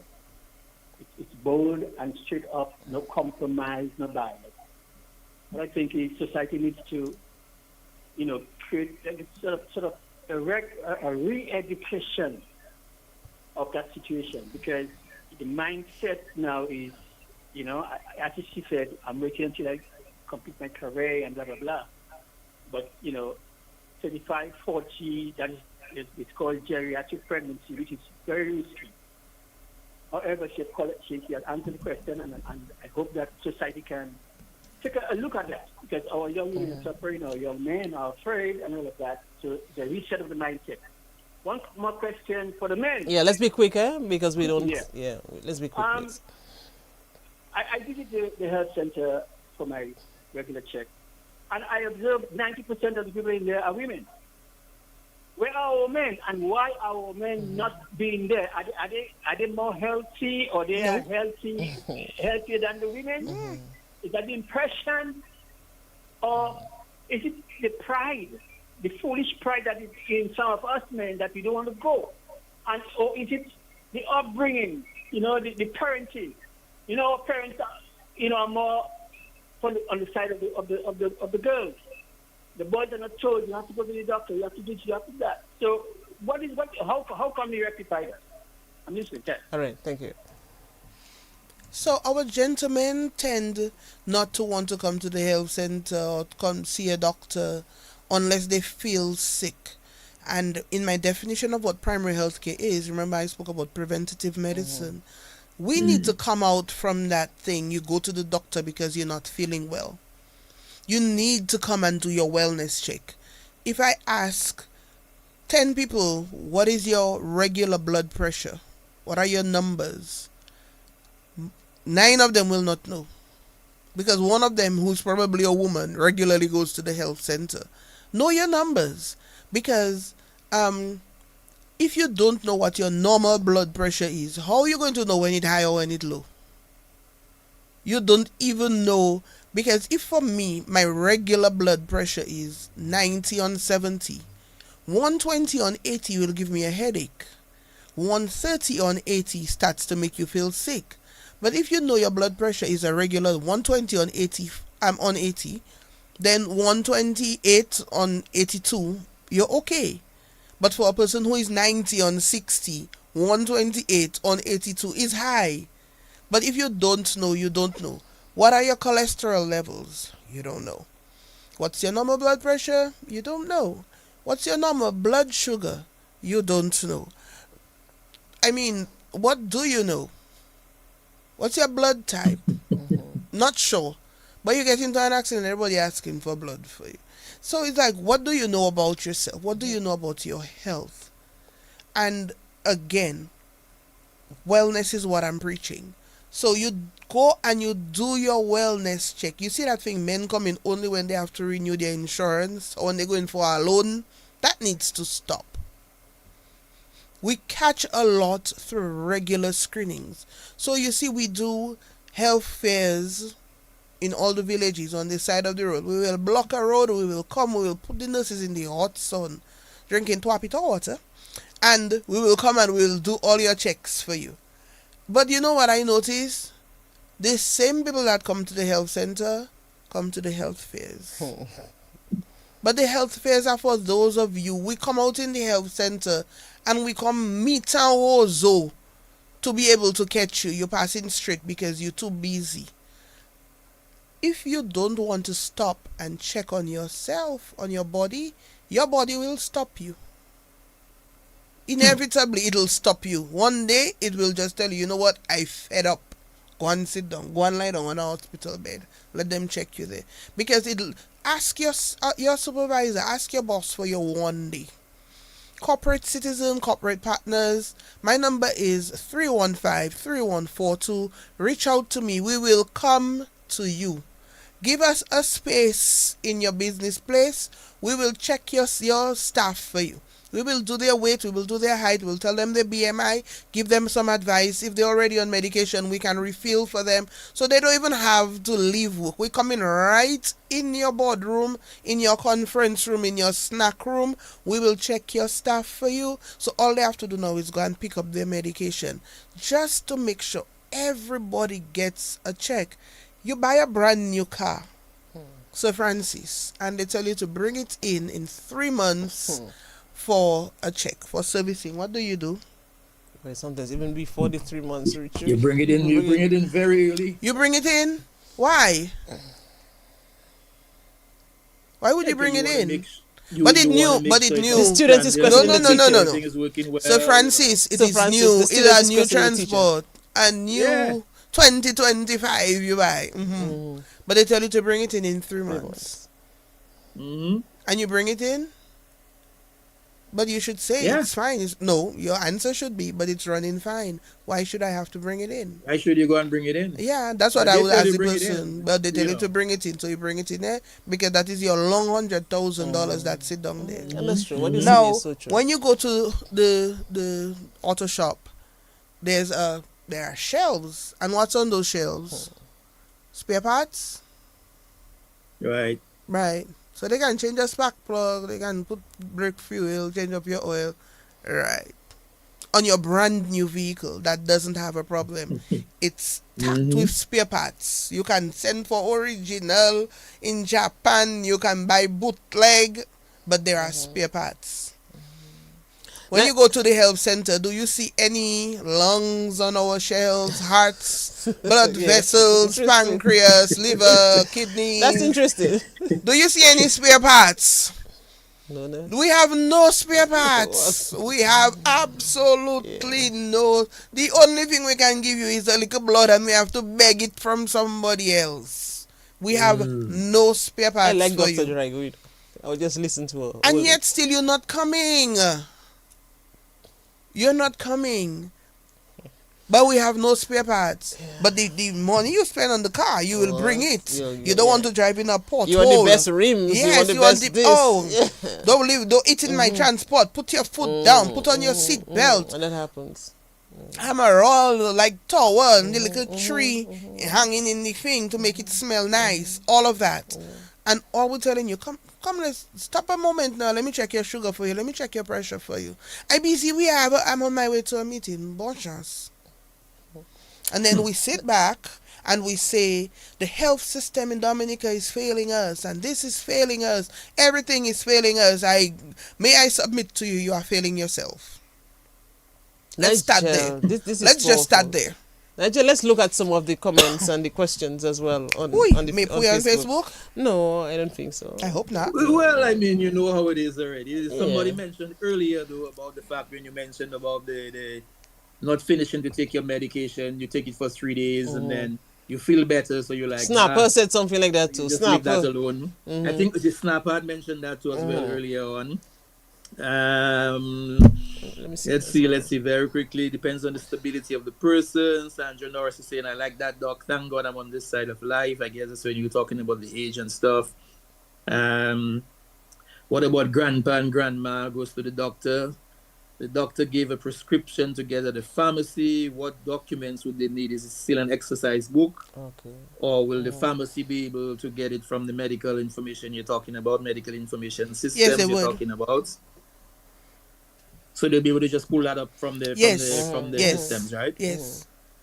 Okay, so you're linking in the pharmacy. Beautiful, beautiful. And then somebody mentioned here, of course, good, very interesting program from Clara Defoe. Alvin Thomas, well said, Doc. Alvin also wants to find out whether starting in the primary schools would be a good place to begin the primary We education. do go into the primary school. We have school health, primary school, adolescent health, and we're hoping to partner with the college soon. Okay. Wonderful, wonderful. And of course, Snapper Laura always wants to make it interesting. Big question to you is, why the word on the streets and on social media is that people are dying more when they go to the hospital? Even if I don't agree with that, but why is it people are saying that? You want me to answer? If you want to comment on that. So, we say more people dying now than before, right? Is it that more information is available now? That we hear when they die as opposed to when we didn't know when they died? That's just my question. Because if we look at our birth to death ratio, we almost have the same amount of people dying, less people being born. But what you will find is that before somebody die, it on your status, it on MO News, it on Facebook, it on DBS, it on Kyrie. Back in the day, you had to wait to hear the song on DBS 13, 15 News for you to know who died.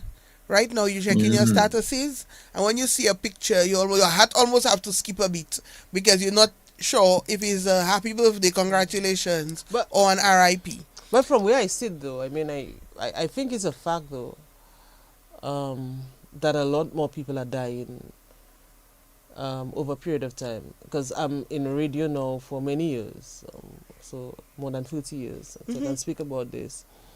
What we have seen in recent years is an increase in death announcements. So there are times we have like 17, 18, 19 death announcements on the 130 community medicine board. And well, of course, there are times you'll have two or, but I find that in recent years, maybe 2-3 years, I've seen a lot more death announcements, a lot more. Very much so. And it could be because of what, in all information that you have given us, primary health care, and people are taking care of themselves many times, So the person made a very valid point. More people are being admitted to the hospital. Again, I'm going back to the fact that we're not taking care of ourselves as we should, as we used to. So I'm wondering here now, is it that they're dying at the hospital because the staff at the hospital are so inept? Or is it that by the time you get to the hospital, things are so far gone, there's not much more we can do for you?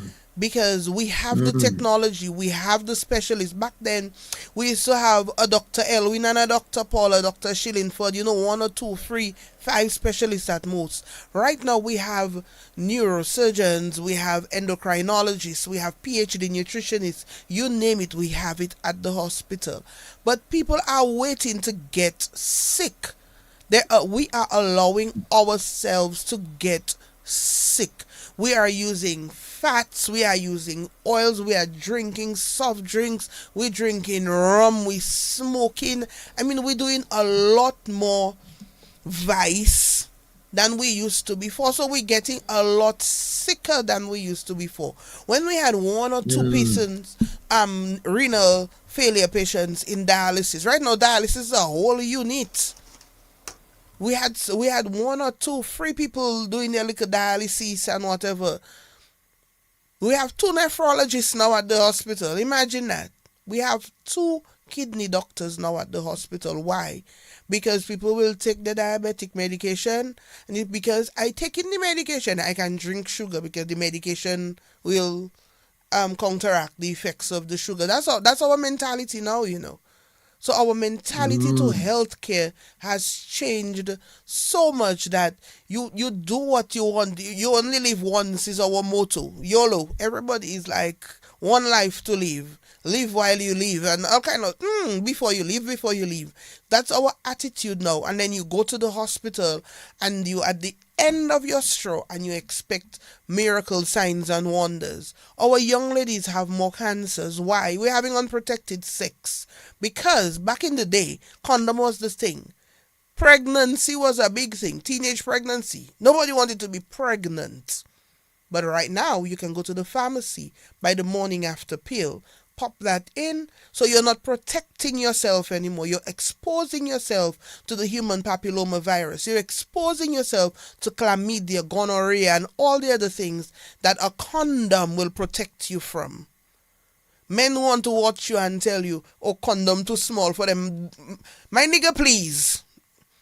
In Cuba, they used to blow up condoms and use it for balloons in parties, getting our balloons. So no, it is not too small. Those are the kind of things that, and so you're saying, well, they're younger like that with cervical cancer. And we taking the morning after pill and you're popping that. You go around, you're promiscuous, and you have a stash of pills. You can just pop that within the allotted time frame and you feel safe. You're okay. No, you move on. But what you're essentially doing is teaching your body to reject baby. That gentleman here will probably agree with me, the student of gynecology.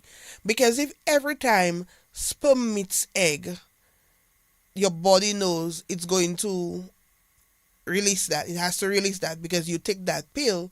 Don't you think that after a while, as with everything else, muscle memory, sperm meet egg, release that. Sperm meet egg, release, and you're crying on your husband's shoulder. You don't know how comes. You know how comes. Because you've taught your body not to keep a baby.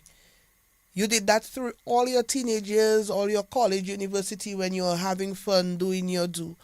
And you come and you do a pap smear and you're at a CIN2 and you're telling the nurse you don't understand why. You understand why. You may not have gotten pregnant, but you exposed yourself to every other thing there is. Women, we are receptors. The vagina is called a canal for a reason. And so we introduce all kinds of things. The sexual proclivities that go on these days are because he tell you he have to go into the back and then come into the front. Really? So you're taking stool and letting somebody introduce stool into your vagina. Go into the back and come into the front. Yes, my love. Nigeria, I don't know that. On the radio, you be. What? Wow. Yeah. And so we allowed, young girls are allowing these things so that they can be accepted, that they can be in, that they can talk about it. But you introducing things into your system because that receptacle will grab it, it will absorb it. The walls, the mucus lining of the vaginal wall are very smooth, very absorbent, so it'll just take and it'll introduce that into your system, and then you get sick, and then you say, that young girl that dying of cancer or battling cancer.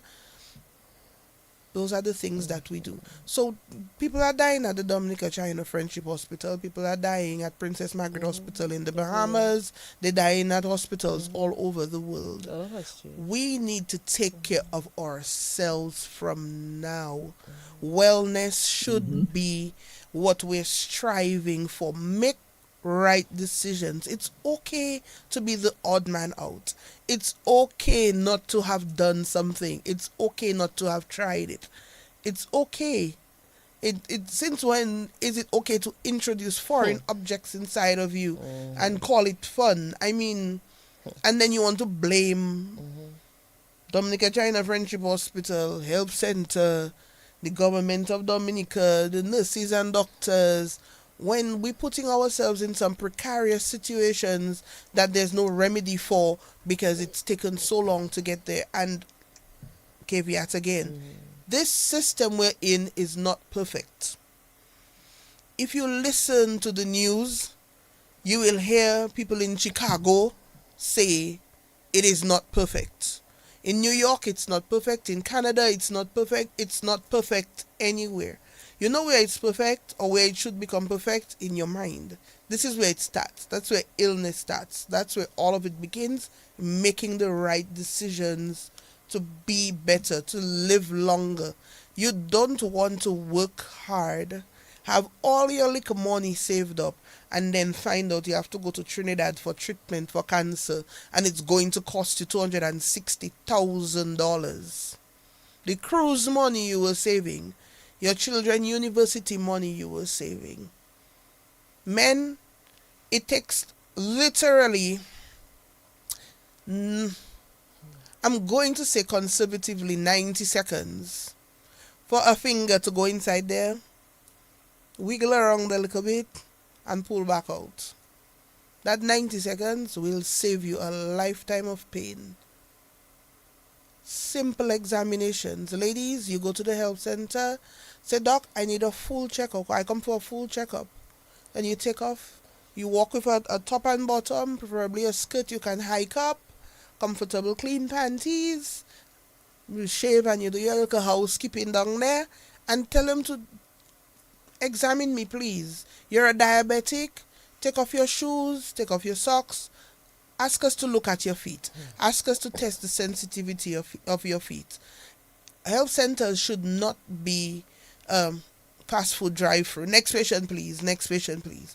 So with this HMIS system, what we're going to try to do as well, you see everything ties in, is schedule your appointments accordingly so that we can dedicate the adequate amount of time to every client so it doesn't feel rushed.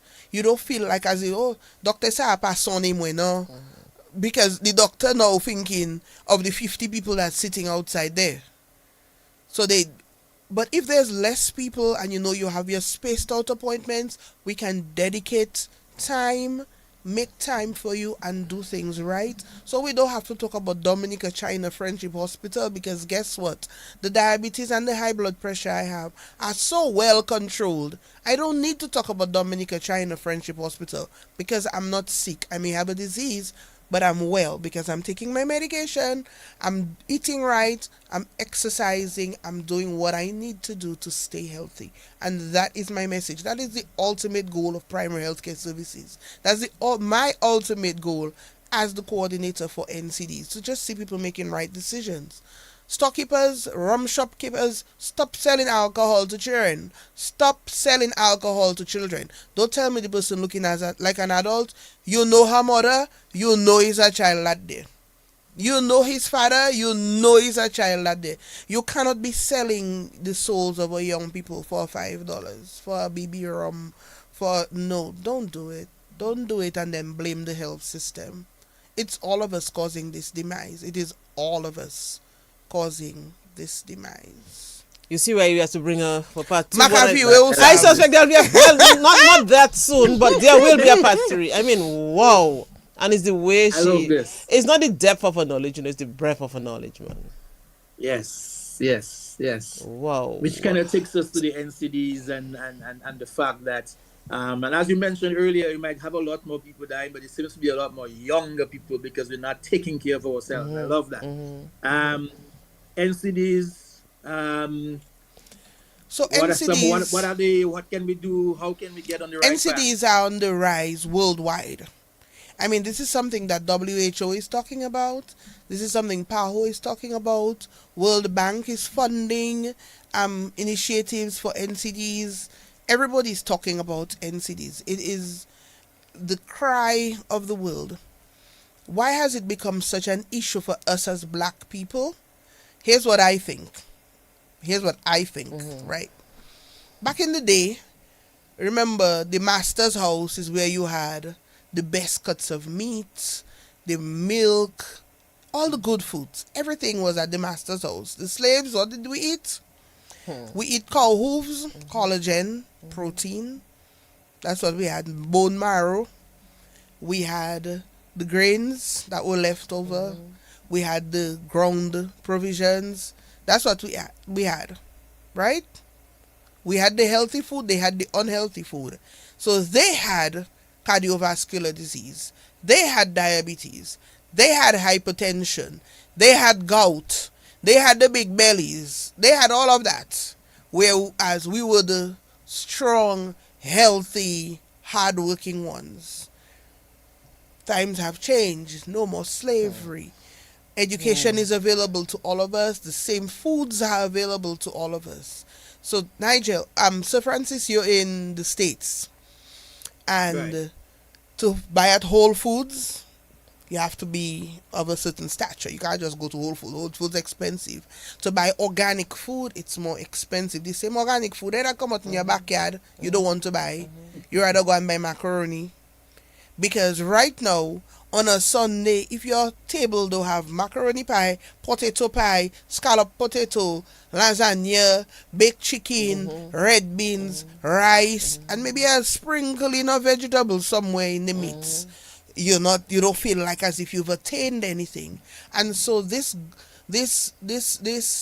gluttonous behavior has led us to eating bad, whilst the persons who used to eat bad before, they can still afford and they choose to spend their monies now on healthy foods. But to show that we have arrived, you have to say, when you come out church on Sunday, what you cook now? Oh, you don't want to be able to say a chicken soup. You want to be able to list the items you have cooked, because that means you have a little money and you can cook all of that food for your family. You're killing yourself. So these diseases, these NCDs, which were once that of the upper class, have now become our diseases because we have taken this on board. So you go to New York and you'll see everybody walking with a water bottle. You walk through rows, all of us drinking juice and energy drinks. Now coconut water is making a comeback. So NCDs are on the rise worldwide. Fast foods are on the rise worldwide. But we can actually make conscious decisions to not do it. You take a plate, you put it in four, you cut it in four, and it tells you the amount of ground provision you're supposed to eat. If you make a fist and you look at the top of your hand, so all of you looking online, and Sir Francis Ivona instructions, you make a fist and you see this section of your hand up here. This is the amount of provision you're supposed to have on your plate. But anyway, so if your hand small, that way. That way, maybe. Yes. That's the amount of provision you're supposed to have on your plate. Right? Okay, what's in mind? Right. The amount of fats you're supposed to have in your meal is the first part of your thumb. That's the amount of fats. If you open your palm... Boy, that's a program there today. Boy, if you open your palm... 2 hours, you know. If you open your palm, that's the amount of protein you should have. You realize your protein more than your starch, right? If you open your palm, the palm of your hand. The diameter of your palm, that's your protein. Okay. So a nice big piece of meat, a skinless chicken thigh, well cooked, not necessarily, not fried. Yeah? That's that. Vegetables. So you're supposed to be able to take a handful of vegetables. Yes, a fistful of vegetables. That's what your plate should look like. That's easy. I love it. Use your hand. Use your hand to guide your meal. And because it's not your stomach that determines if you're hungry or you're not hungry, you realize when you eat like that, eventually, if you eat more than that, you feel stuffed, you feel uncomfortable. Because your center of satisfaction is not your stomach, it's your brain. And then you feel like sleeping, and some people just go and sleep, and that's not good to do. And that's not good either. Yeah. But those are the kind of things. So it's not because your stomach empty. Your stomach not empty. Your brain just telling you want more. You just want more because it's not that you're... So it'll be a little... It's a little troubling at in the beginning, but then you get used to it. If you're eating in a big plate, cut down the size of your plate. So if it's the full plate that have you bazudi, a smaller plate will still look full with the correct amounts. No, but there are some people where they really overdo it too. When it comes to the food. Plenty of us. Wow. Not some people, us. All of us, there are certain things we just eat in excess. And then, of course, I mean, that ties in, because we're going to wrap up, that ties in with the whole thing about the cost of health.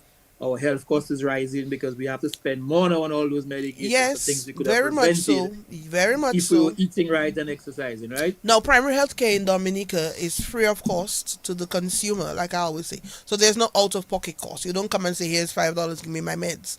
But it's costing us as a nation. So it's costing taxpayers. So when we start to talk about the health centers don't have this, that, and the other. The hospital don't have this, that, and the other. But we're not paying for anything. Where are we getting the money, all you? And yet still you say, me, if I go Guara, if I go St. Thomas, an ambulance ride is $2,000. But in Dominica, we want to use your acrylic brake you call in the ambulance, because you can't walk it out in you that bad. But it costs. Healthcare costs money. Healthcare costs money. Dominicans move over to the States, and before they get their insurance and their green card settled, what do? They tell you to collect their medication and send for them, because they cannot even afford to go to Walgreens and just buy medication. It costs a lot. And we're not taking care of ourselves. We're getting the medication for free, and we're still saying what it do have and what it have in the health center. Something not equating 1 + 1 making 11, it not making 2. So we need to take and all of these things. And we're still not going things. to the stadium for when we have the exercise program. That's Exactly. the public office. They have right? cardio jams. It's free, guys. Cardio jam is free. Walking to the bus stop is free. Walk up Jack's Walk, it's free. Certain gyms are offering discounted memberships to teachers, to nurses, to senior citizens. I mean, we can make an effort, the same effort we make to fit into the dress. Once the dress fits, we stop. Make it a lifestyle decision to. I mean, my office was on the top floor of ministry, and I realized one day I walk up the stairs, I said, "Bonjour." I was literally bazudi. My head was spinning, my chest pounding. I said, no. Now, anybody who knows me knows I've always been big. So my size wasn't even my motivation to start going to the gym. But the fact that I couldn't walk up a set of stairs, I said, no. Come on, Lynn. You're preaching one thing and you're doing another. That Sabaka Spiesas. Let's just take this caller quickly before we end. Sure. Very quickly. Hello. Yes, put it in my last call, your last call. Okay. Good morning to everyone listening Bonjour. on your program. Bonjour, Rennie. Let me say thumbs up to Dr. Drigo. Too good to be true. Your intro on the PHC, primary healthcare, is wonderful. I think you made a second appearance, but there's much more we need of you. I think there should be appearances. But that question I'm first directing is to the program director, Ivona. We need to have you on the DBS radio station and other mediums or platforms to educate our people. A specialized program, I can name the program, covering our health. We need that either weekly, bi-weekly, or monthly. In fact, we saw a program like this, and it's still, but I think, the time has come to bring it back. Have to come back. Yeah. Have to come back. Yeah. But We're looking at the evening time, like a regarding, 7 o'clock in the evening program. Whatever, 2 hours, bring it back. Yes. Records. I live out of state, and where I live, or the continent internationally, we have a OIP card or medical card, put it that way. And if you go to any clinic, any medical institution, you issue that card, and it gives you a holistic information about yourself. My question to you, if someone like me comes to Dominica with the program that you guys are about to introduce, is that going to be interconnected? In other words, from the international to the local zone, from Toronto to Dominica. If something may happen to me while I'm in Dominica, would I be able to produce that card or issue that card or present that card? And then you have all information about my health conditions. Definitely. Number 3, okay, that's good.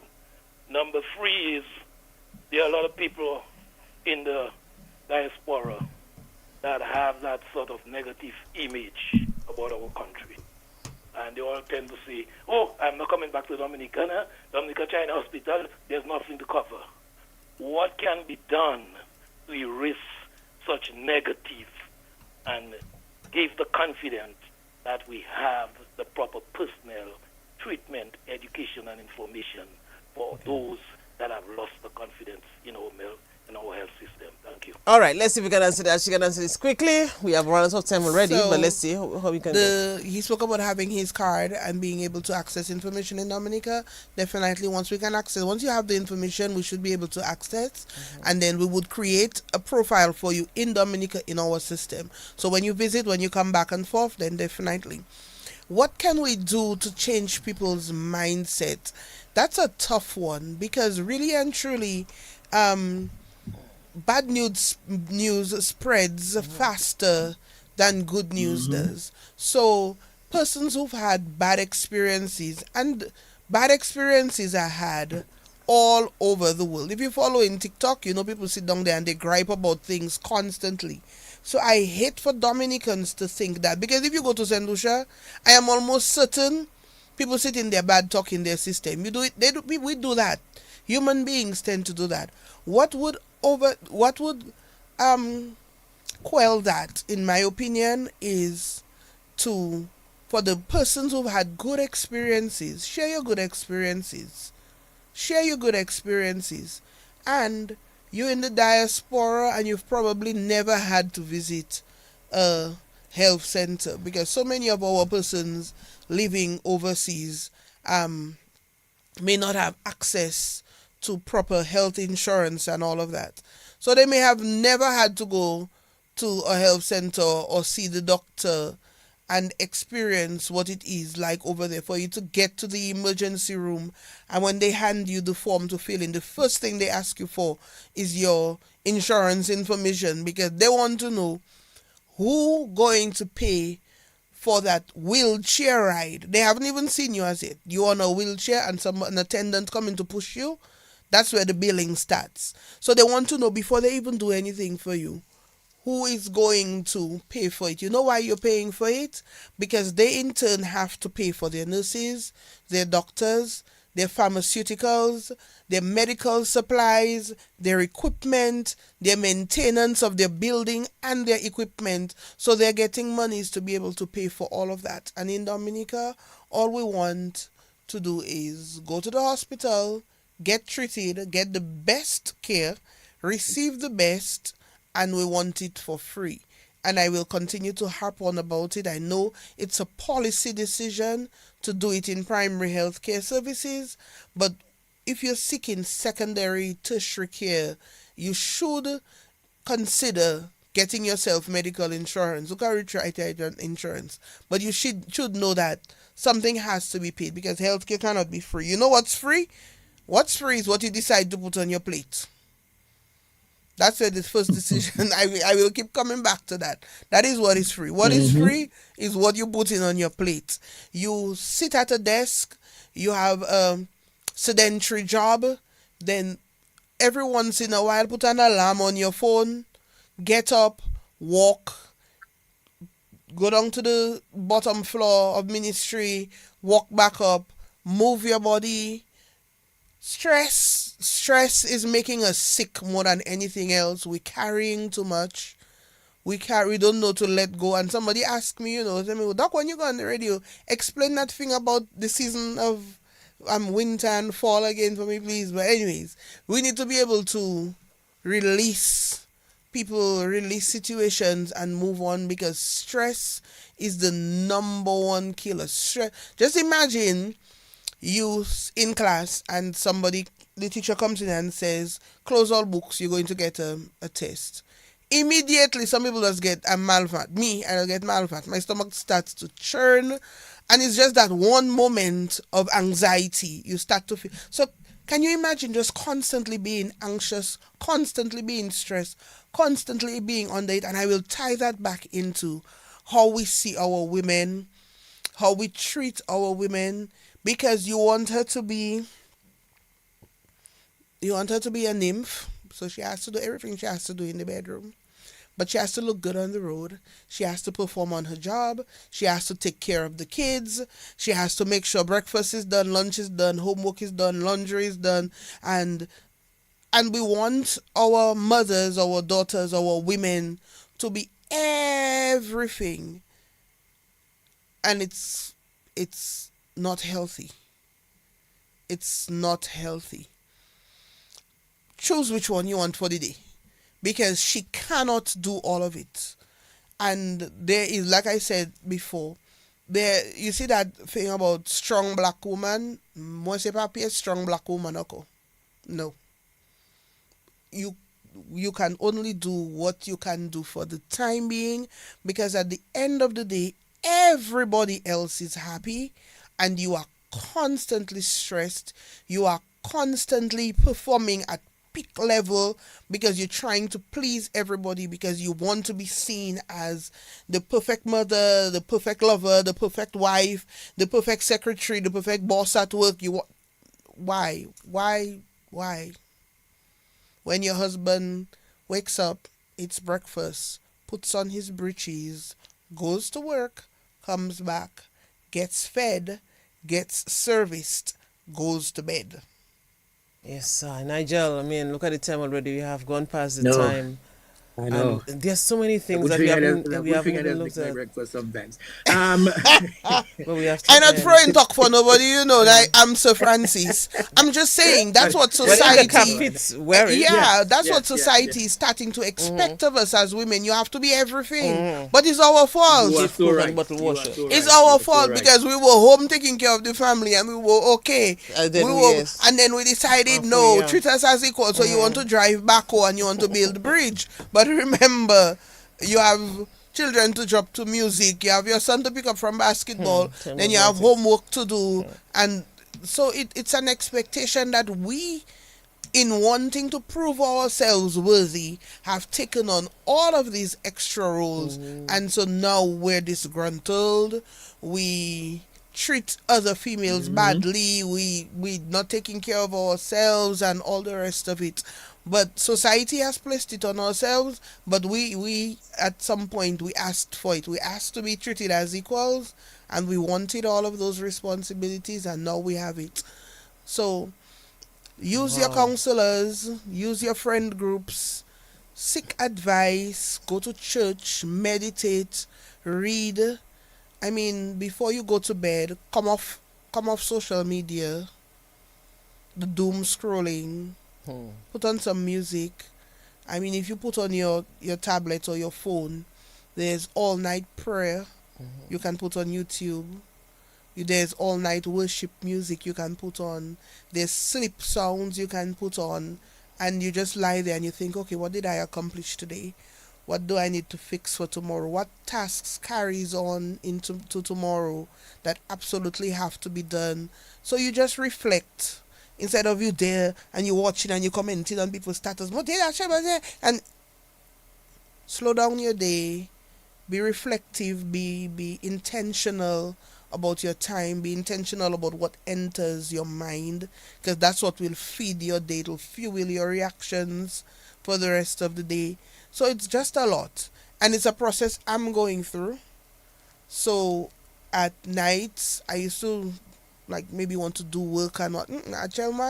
I will play a little game on my phone. I watch my little Spanish novela. They speak in literal Spanish, and then I turn it off after a while, and I just lie there, and you just zone out, and you pray, and you go to bed, and because that's how we have to treat ourselves these days, because trust and believe, nobody's going to do it for you. Absolutely no one is going to do it for you, and no amount of beautiful things they say about you at your funeral will help the situation right now. So we have to make a conscious decision, ladies. Make a conscious decision to take care of yourself so that you can take care of your grandkids one day. Well said. Yes. Nigel, I mean... Men go to the health center, okay? Men go to the health center. Well, Nigel, I learned so much on that program. I cannot wait to just go home and just relax and look at it again. And it has been great. And next time we have Dr. DRIGO. Nigel, all we're saying is good morning. Welcome to Connecting the Dots. Nigel, no chit-chat between you and I, please, because that's taking up time. Yes. Yeah, just good morning. And my friend Dr. Jeffrey tell me, "Fam, ueme pale." So I tell us, so this Saturday, we're going to talk about primary health care. That's Dr. Jeffrey. And that is your thing, eh? Yes. I tell her, come with me. Tell me, I was like, this is the same thing. Wow. But the way you bring out the message, man, that's what I like about it, The way you That bring is it the out beautiful that thing in a about the language that connection, everybody can understand. That's what I like about it. Yes, that's the connection. Wow. That's the connection. Nigel, like So, 4 hours more with her would be well, but I we'll try I would something do next the time. rest of the afternoon. Yes. So, Wow. Lenora FEVRIER from River Street, That's me. all the way to Dr. Lenora FEVRIER DRIGO at the China Friendship Hospital Same Primary person. Health Care. The journey has been wonderful for you. Wow. The connection has been great. You still remain that humble River Street girl Definitely. that continues to ensure that our health is in good hands. Yeah. We appreciate you. Continued blessings. All the best, my dear. Thank you so much. That means a lot coming from you, sir. Yes, I. Thank you. When the teacher and the student meet, wow. Full circle. Thank People so that say much. me I fresh. You're fresh. Like, I go Paris. I say you don't know me. They don't know you. yeah, sometimes you have to know someone. You obviously have no clue who I am. For you to watch me and them, I fresh. Dr. Yes. Lenora FEVRIER DRIGO, we'll have you on the next time and on another program as well outside of Connecting the Dots. But thank you so much. I mean, the messages are still coming in on Facebook, on on YouTube, on WhatsApp. It's going crazy. Yes. Yeah. Wow. Thank you for having Time well me. spent. And so what I'm going to do is right there on Facebook, I'm going to put the link to the survey that I mentioned last week. Oh, yes. Okay. A couple people asked about that. So I'm going to put it Sure. on there. Once you answer the survey, there's a link you can click on to join our Facebook page. And that's just my way of trying to get Dominicans to share with each other what it is they're doing to stay. So somebody just posted on there that they're going to cut their breadfruit, their sandwich, and their whatever in half. So I guess they'll eat half now and half later. But it's little things like that that will make a difference. But some things it had with boy Nigel. Yeah. It's really tight. Everything, sometimes. but you don't have to be perfect though. Yeah, but sometimes it's greedy. It's not greedy. You just like it. That's okay. But So that's like- okay. So I went to a supermarket. mindset. Just in a week, I went It's to a a mindset. supermarket and I bought it this just can't little. be every day. I went to the supermarket. I bought this little container with tamarind balls, and about 6 of them. Nigel, I'm driving and A ball Nigel, of sugar. Mamaje tout. Anyway, that's bad. You think? Dr. DRIGO, thank you so much. And if we had more time, of course, we'd stay on. But thank you so much for coming on a second yes. time. And You're you'll come very on again a welcome. third time. Because you impart knowledge well. Your Not, mother will be not very next proud. Saturday. Now I have to make No, my, not next my family Saturday. breakfast. Your mother will be very proud. She would be. Yeah, thank you so much. Nigel, Thank you so much. Dominica Grammar School, She went to the Dominica Grammar School. Let's remember Mr. that. Francis. That's all I'm saying. Sir Francis, which house were you associated to? Skinner. Okay. I'm to that man now. Guess Yeah. how? Skinner was doing well, in my days. Skinner wasn't doing well in my days. Jupini was doing well in my days. Dobini was doing well in my days. Now these two houses struggling. Yeah. My son in Skinner and he riling me up and I ready to put the boy out. So anybody want a son? Come and take mine. Okay, next week is sports day and I suspect, I not feeding mister. Yes, I. No. No. Well, I can't talk too much. I was in BJ. Anyway, Yeah, bye-bye. you You were ain't in BJ, the but we but understand. BJ doing well. Of course, right now. BJ yeah. doing well now. Nice. BJ in the lead. What am I, I think saying? they are. BJ Yes. in the lead now. Yes, they are. Oh no, All right, so come all on, yesterday. Skinner, you have this week to put things together, okay? Anyway, let's run now. Thank you so much. Nigeria will do this again next week, God willing. Yes. Another my dear, we woman connect or again. 2 women as we end the month, because as we said, for the month of March, only women as guests. And we are stuck to that. We're Thank celebrating you. women this month. Yeah, all right then. All right. Don't sit on the sidelines. Visit the Digicel store or speak to an agent now. Digicel. Real connections, real wins, real madness. Terms and conditions apply. Major Mystic. Major Mystic.